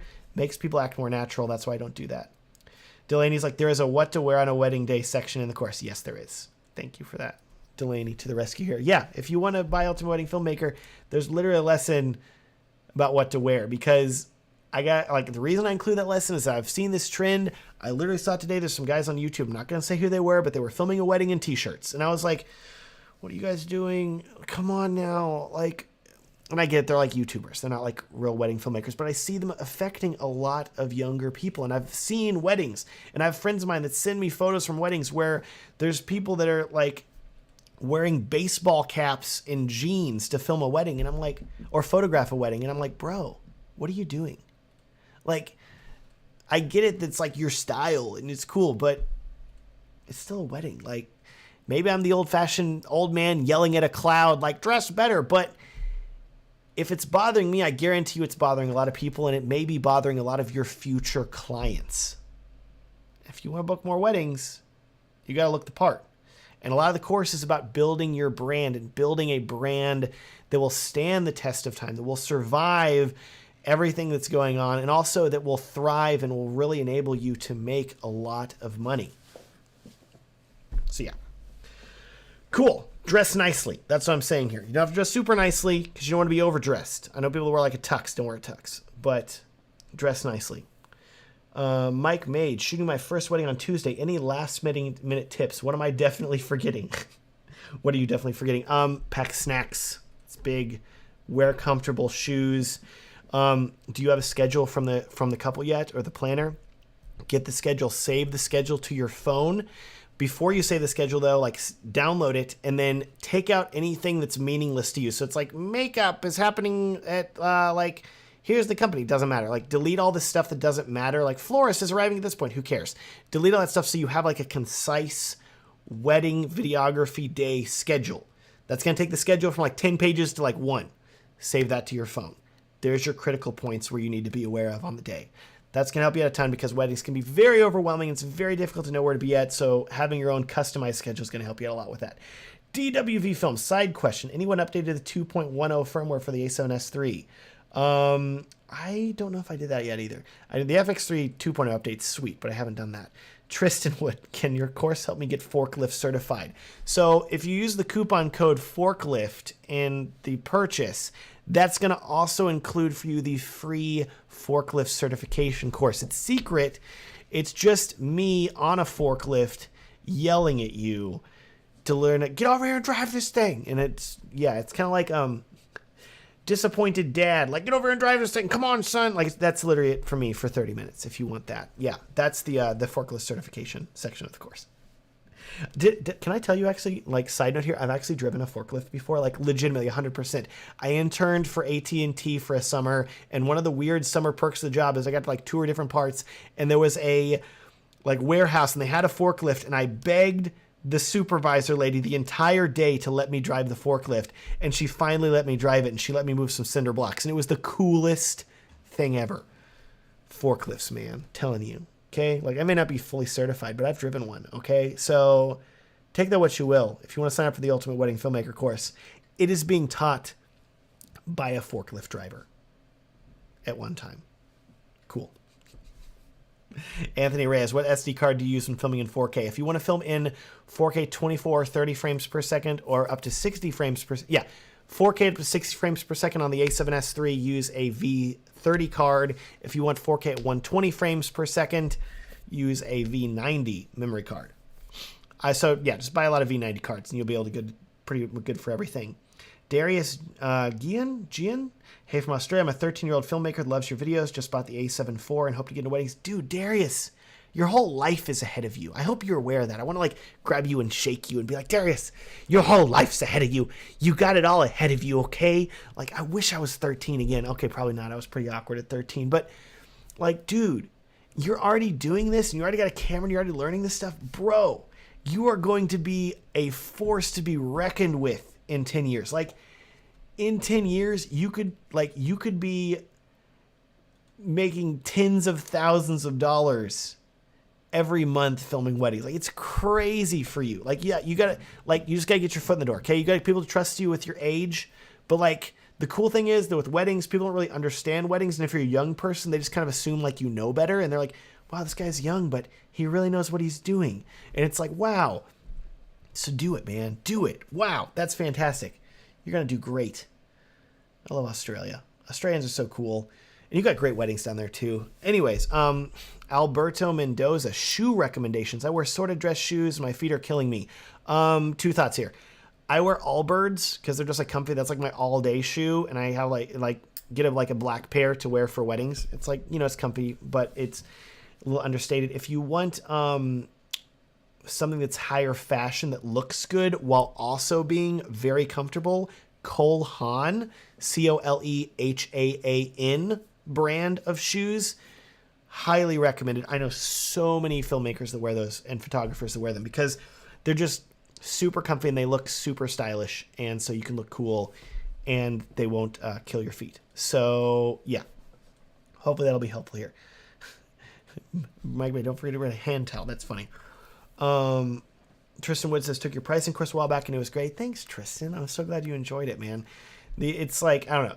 The Ultimate Wedding Filmmaker course is like the pricing course, but so much broader because it's everything, not just pricing. Hitch Films. Serious question. You on TikTok? Reels feels like the future. I am on TikTok. I posted a reel like a few days ago and I got, I think it was like 20 likes or something like that. I'm not killing it on TikTok. Instagram Reels, I'm doing better. TikTok, not as good. Trying here. You know, just trying. Who knows? Whatever. Who cares? I do think that like people should be using all these platforms to the most that they can. Tom Pottinger with that Texas heat. Good seeing you, Tom, by the way. With that Texas heat, have you ever considered doing a summer break? We didn't book July 15th to September 2nd of this year. I'm so excited. Yes, I have done that in the past. There came a point where I was like, it's just too hot, you know? And I think there can come a point in your business, especially like with Texas, like where a lot of weddings don't even happen in the middle of the summer, except for like just crazy couples. And crazy couples also being my sister being one of them. So we filmed her wedding in the middle of August. Anyways, great wedding. Love her. She's great. But it was definitely blazing hot outside. And it's one of those things where once you reach a point where you're like making good money filming weddings and you know you're getting consistent work and doing all the things I talk about in the Ultimate Wedding Filmmaker course, there comes a point where you can say no to weddings and it's okay. And you're going to start saying no to a lot of weddings. And some of those are summer weddings where I'm like, is the wedding in a tropical location or a cold, a high altitude location in the summer? No? Okay, then I'm not going to film it there. So I filmed a decent amount of weddings. Let's see, we were in the mountains of California last summer. Cooler there, right? Mountains of Colorado. Love Colorado summer weddings. So much cooler. So much nicer. Because of Mission says, hi Matt, to use sliders. When I use one mounted on a single tripod, the camera always dips when it gets to the end of the slide. Do an edit a better slider? This is normal. I would honestly, if you're going to use a slider, which I feel like a gimbal has kind of replaced a slider for the vast majority of shots, between a gimbal and in-body image stabilization with your camera, you can like move back and forth and simulate a slider shot 98% of the way there without actually needing a slider. If you really want a slider though, I'm a big fan of the micro sliders. There's a ton of like knockoff ones online. There's also, if you want name brand, Rhino slider, Edelkrone. They make these little tiny micro sliders on like a foot or two long, and those don't flex at all. And it just nice little effect, really tiny. Throw it in your bag, really really nice. So yeah, just a thought there. Tim H, in terms of stealth, is there a case to have minimal handheld setup without a massive rig or gimbal? I'm asking if there's like a case to hold it. Or are you just saying like, do you want to have a minimal handheld setup? So like if you watch my BTSs for me, I'm either handheld or I'm on a gimbal, and that's pretty darn minimal. Like I have like a little shoulder bag, and then for me it's either handheld or if I'm walking them gimbaling. That's it. So I'm a big fan of that. I don't think you need a cage. I don't need a huge rig for wedding films, especially. Smaller and lighter is better. Your feet and your back will thank you at the end of the day. Mike says he has the schedule and they're doing the rehearsal the same day. That is great news. Attend the rehearsal if you can and you have time. Watch what's happening and don't be afraid to interject if you're like, wait a second. Like there's, we've had weddings where like the people are too close. And I'm like, could you like have the people move back like another foot and then I have better angle for my cameras, and they'll do stuff like that. So yeah, don't be afraid to like ask little things. Boaz is here. Boaz, I love you. My son, my beautiful Boaz son. Can I say that about you? I'm going to say that. It's fine. You want a second shoot for me? That's fine. I don't tell anybody they can second shoot for me, but you can. Okay? We can make that happen at some point. I don't know how or where, but I believe in us. You can definitely come film a BTS for me at some point. That'd be a lot of fun. Amara Smith, I don't use a gimbal in my wedding films. Does that make me old-fashioned? No, not at all. Like, not at all. You don't need a gimbal. I talk about this in the Ultimate Wedding Filmmaker course. This whole lesson, like, do you need a gimbal? No.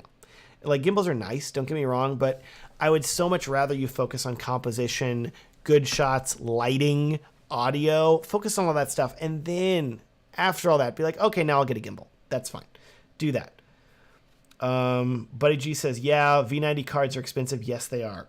Pro grade digital, a little more affordable. Highly recommend those.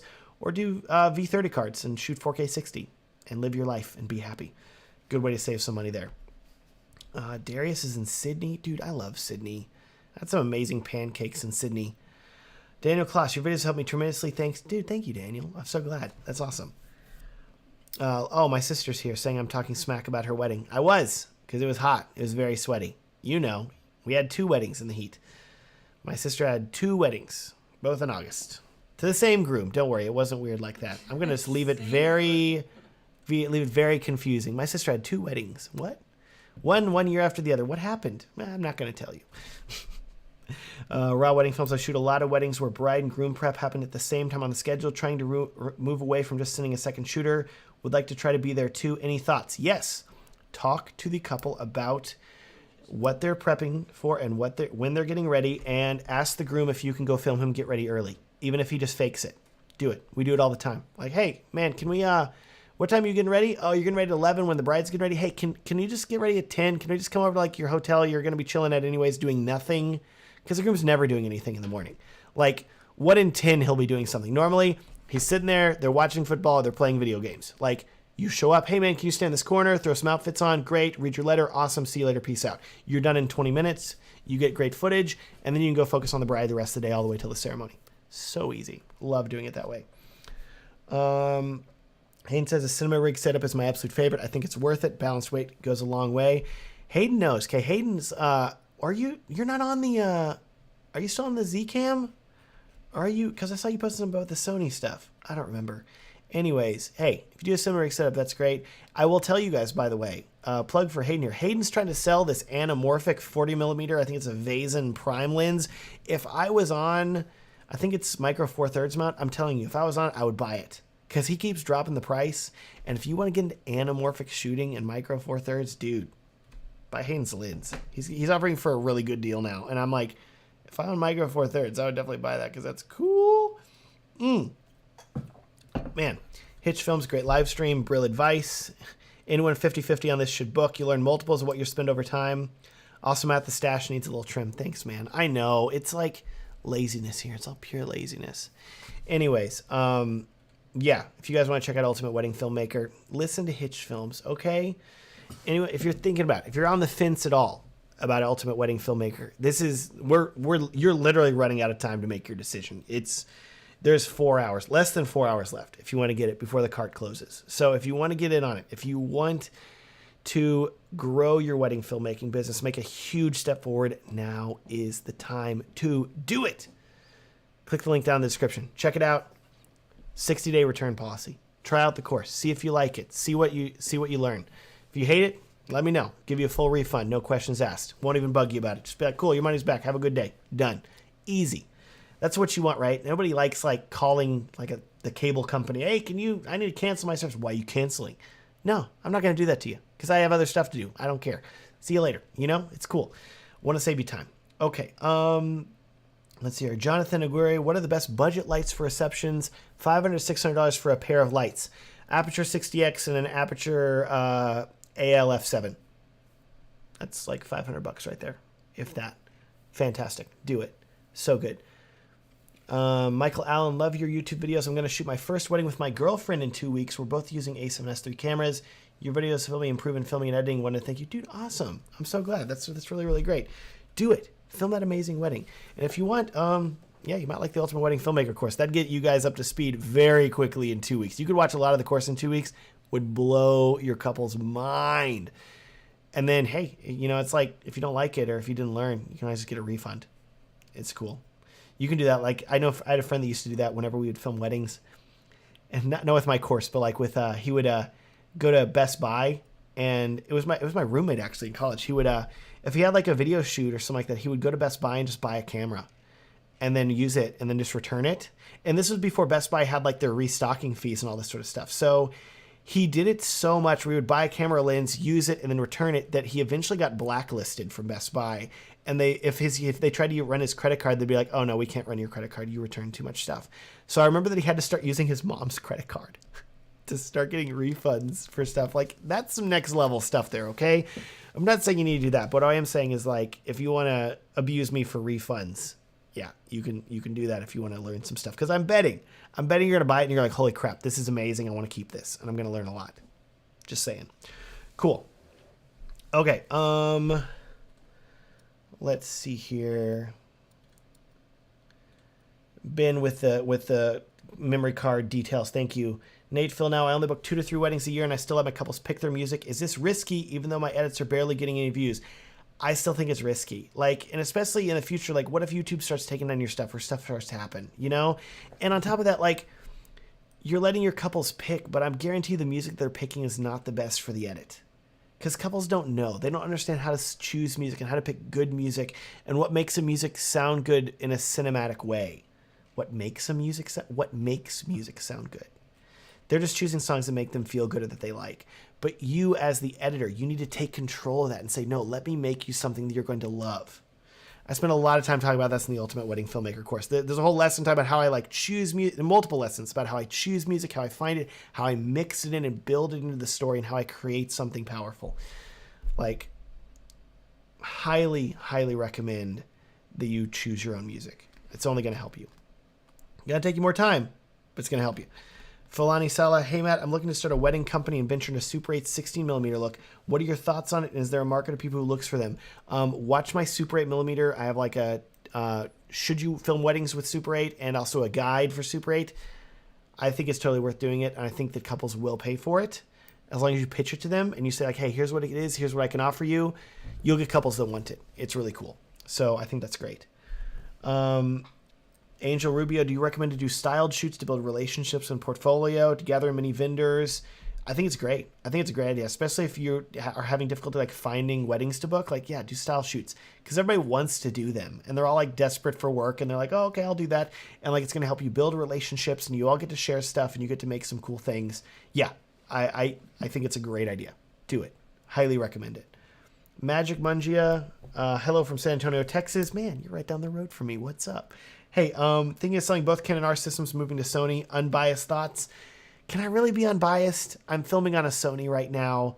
There's a Sony in the other room. Everything's Sony. My beard is Sony. It's all Sony, man. Okay. The Canon R3, I've heard really good things about it, but it's really expensive. I don't like the R6 because of like the heating issues. Even though they've improved it some, it still is kind of sketchy. And like, I see people defending it, but there's a lot of caveats. Like, no, it's fine. Just turn off the camera all the time. And I'm like, what? It's just weird. So in that case, like, I don't know. I love the new Canon lenses. They're doing some really good stuff, and the colors are very nice. But I think that if you want a full, complete package that's going to be better overall, I'm going to recommend Sony. But that's me being biased. So take it how you will. Take it how you will. Hayden says he's moving away from Zcam after rigging up his Sony. He's feeling much more comfortable with it. There you go. There you go. Cool. Tom Pottinger is like, I want the Vazen for my own Zcam, but I wouldn't use it enough. See, I think that's what Hayden got into. He like got it, and then he was like, I'm not going to use this enough. Dang it, what have I done?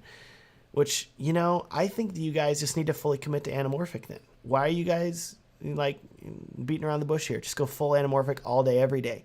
That's the secret. That's the way to do it. All anamorphic. People think it's cool. Couples don't know what it is, but other filmmakers be like, wow, anamorphic? Cool. Amara Smith, hi Matt from Nigeria, recommended me the best light for wedding and audio. Best light, aperture 60x. all the way. Fantastic light. Absolutely love it. Audio, buy some Tascam DR10Ls. Ben Fairhurst, does anyone think 5 minutes is a sweet spot for wedding highlights? 5 minutes is great. Like, you can do 4 minutes. You can do 3 minutes. You can do 7 minutes. It doesn't matter. Like, there's no rules. Like, does that feel good to you? Does 5 minutes feel good to you? Great. Do it. Awesome. There's a ton of couples that'll pay you for it. There's also a ton of couples that'll pay you for other things too. It doesn't really matter. That's cool. Like, there's no council of wedding videographers out there judging you. Like, how dare you? Like, no, we don't care. Do whatever you want. That's cool. Angel Rubio, do you include photography in your packages? If so, do you have your go-to photographer and backups? No, I don't do photo. Like, that's a whole other can of worms. I have enough stress on a wedding day. I have a lot of photographers that I like to work with that I've worked with in the past, but otherwise, no. Let's see here. Or you don't offer any photography. Who do you think it works best? I mean, hey, if you want to do it, I say do it. It's just going to be a lot more work. Buddy says, I have the Fuji ordered. It's back ordered. Everything's back ordered. That's part of the fun. Lyndon says, I'm a Lumix shooter myself. White and Reverie still Lumixing. And the day they move off is the day I question my life choices. Yeah, Kaylin's on it. Like, Kaylin, they're still like, Lumix, man. I'm like, they get it and they know it. It's great. Jose Ledesma from Killeen, Texas. Dude, Killeen ain't that far away. I love Killeen. I've driven through there a few times.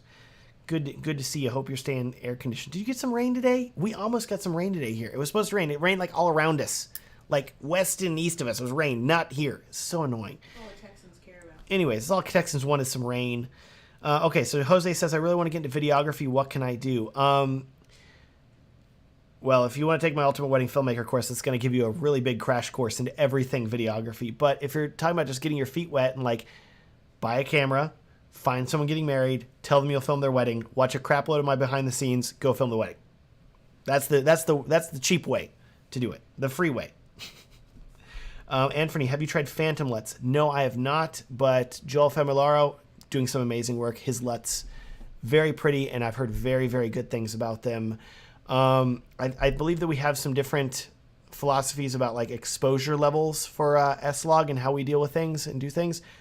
But otherwise, yeah, like great. I've heard good things. Haven't used them though, but yeah, heard good things.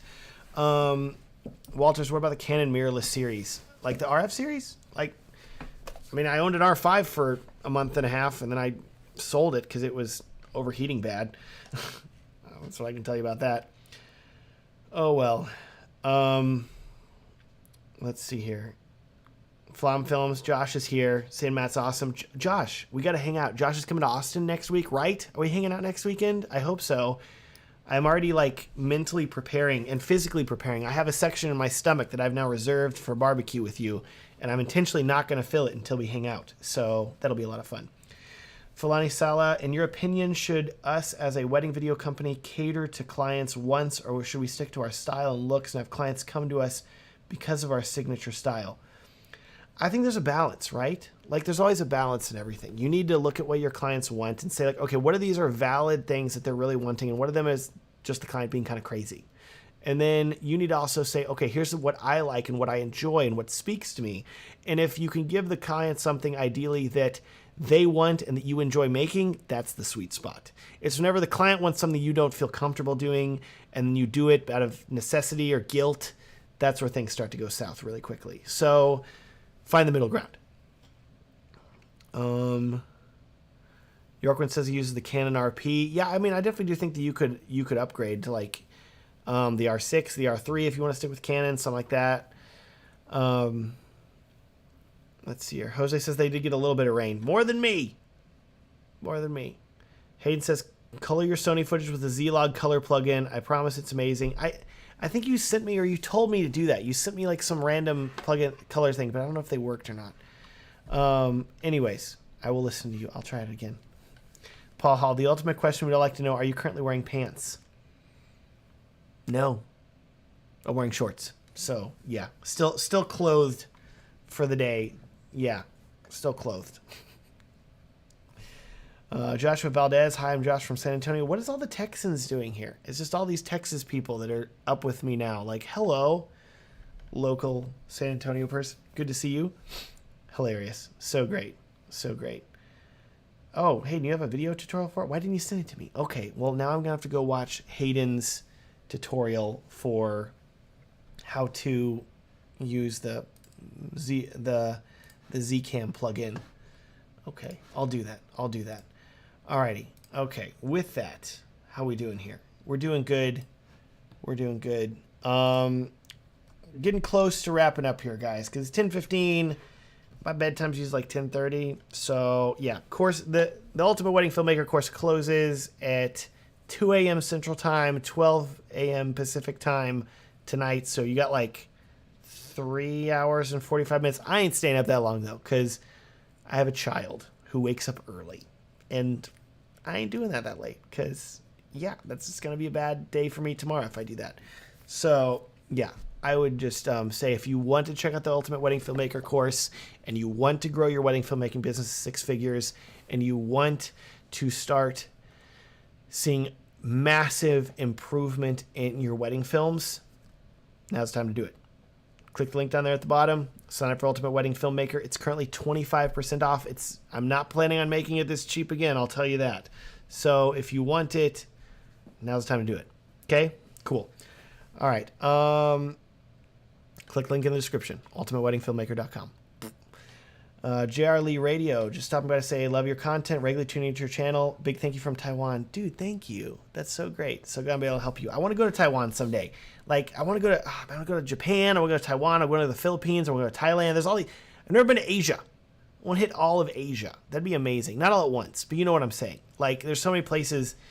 I really love Asian food, so I feel like I just love it there, and it'd be great. Yeah, I want to do that. Anthony, what's your Whataburger usual? Mine's a patty melt meal with a vanilla shake. Okay, Anthony, I don't know if they still have right now. Do they still have the breakfast burger? The breakfast burger is incredible. Only available 11 a.m. or 11 p.m. to 11 a.m. My goodness, though. It's got like, guys, listen, if you haven't had Whataburger, like the breakfast burger, and if it's not on the menu, whatever they bring it back, it's literally like a burger. So you get like the burger patty, but you also, I think it's like hash browns and an egg. And it's just delicious. Because normally with like McDonald's, you get like a McGriddle and it's like sausage and egg. Like this is like, they just took a burger and they added eggs and hash browns to it, and it works. And it is next level. Like, wow, that is delicious. And it's dangerous. Like for a while there, I was like, we're getting breakfast? Okay, I'll go to Whataburger. Wow. So good. I've only had it a few times, but dang, it's amazing. Okay, Buddy G says the autofocus on the Fuji XTs are hit or miss. Can't grasp moving to another system. I totally get that. Hayden says, if you want to dive into grading Sony footage more without something like Resolve, it's incredible. Okay. Joey says, does the course teach you how to get away with a 10:30 p.m. bedtime? I'm averaging 2 or 3 a.m. Having a child will help out with that. I was literally on the 2 to 3 a.m., 1 to 3 a.m. train, and then we had a child, and the sleep schedule went out the window, and it was like, I'm going to sleep when I can. And then she started, like, she had a normal sleep schedule, but she would wake up really early. So, like, I'd be up with her at 5 a.m. I'd be up at 5:30 with her, 6 a.m. And so I really got used to it. And now I kind of like it, because normally now she sleeps in later, and so I can wake up earlier. I can go work out. I can go work on some stuff. I can get some editing done, or get a video posted, or like all the stuff that you want to do that you can't do whenever you have a small child running around. Yeah. So, yeah, it's simple. Just have a kid. Just have a kid. And you'll immediately have a lifetime of responsibility and pain and suffering, but also a beautiful little child. And it'll make you sleep. And it'll make you really appreciate sleep, too. Oh, sleep is so good. Oh, man. Charlie Witt Radio. Thank you. Okay. I will come to Taiwan at some point. I'll let you know. Jose Ledesma, do you have one-on-one teaching?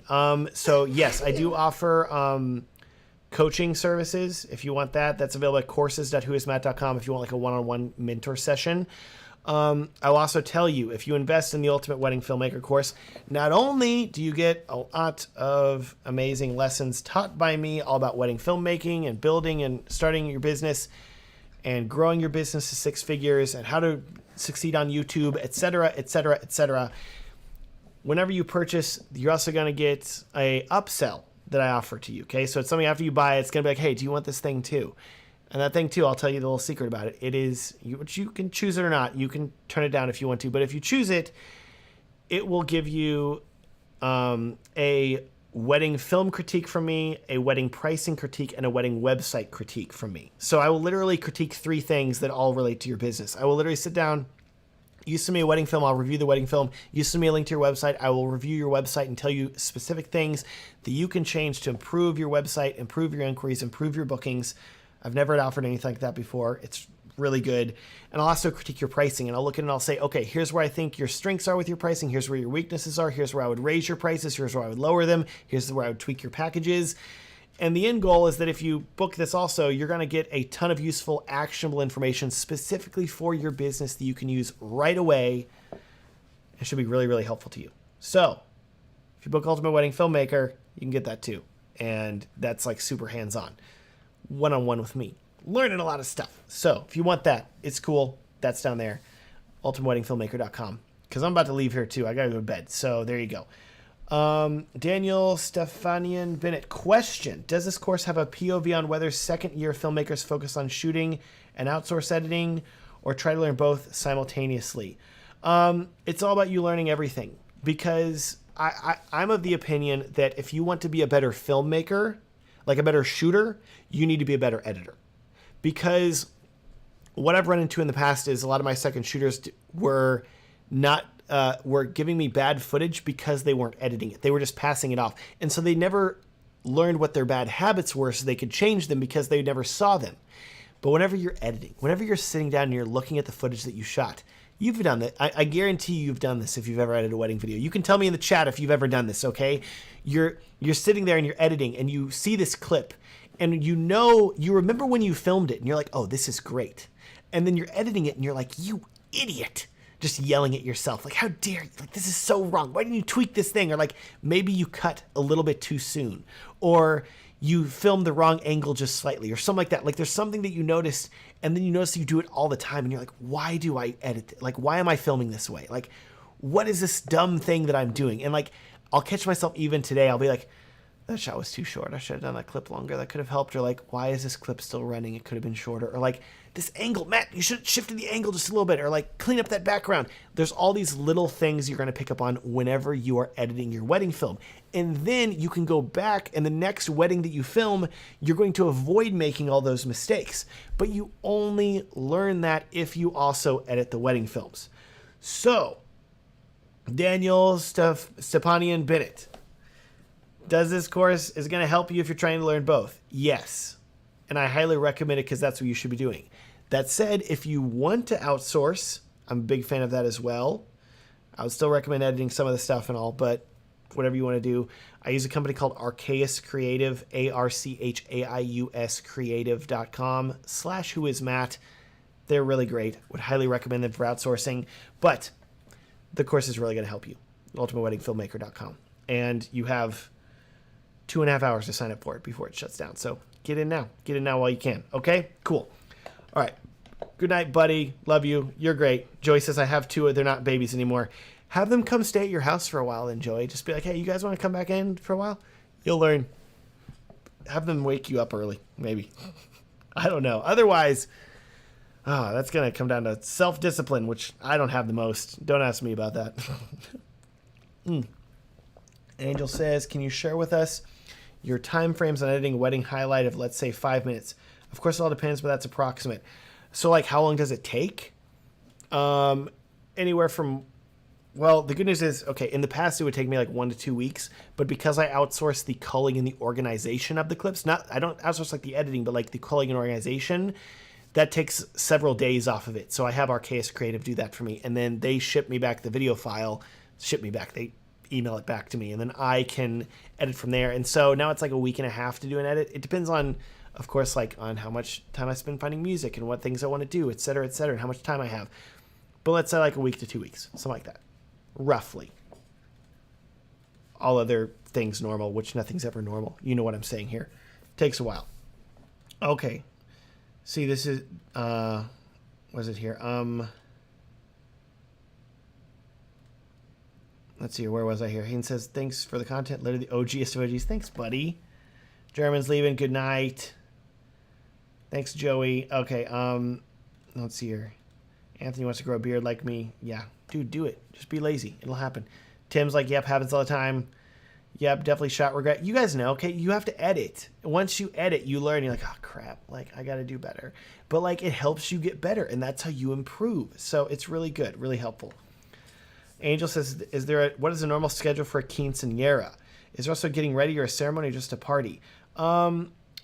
Quinceañeras, it's basically everything except for the like groom. So you're still gonna have like, I think they have like a coming of age ceremony type thing, and then like a big reception party. So like you'll film some of the prep, and then you'll film like them having their moment, and then they'll have a big party. Sometimes they like combine the moment and the party though, I think, or like it's at the same place. So you're gonna have to figure that out.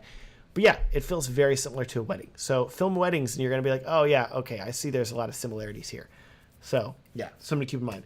Okay, with that, 10:24, almost my bedtime here. Guys, this is it, okay? Final hour. Do you have any other questions about the Ultimate Wedding Filmmaker course? Is there anybody else on the fence that's like, maybe I'll sign up for it? I don't know. Is there any questions you have about the course or anything like that? Because I got to go to bed here in 6 minutes. So what do you got stuff you want to know? I'll tell you.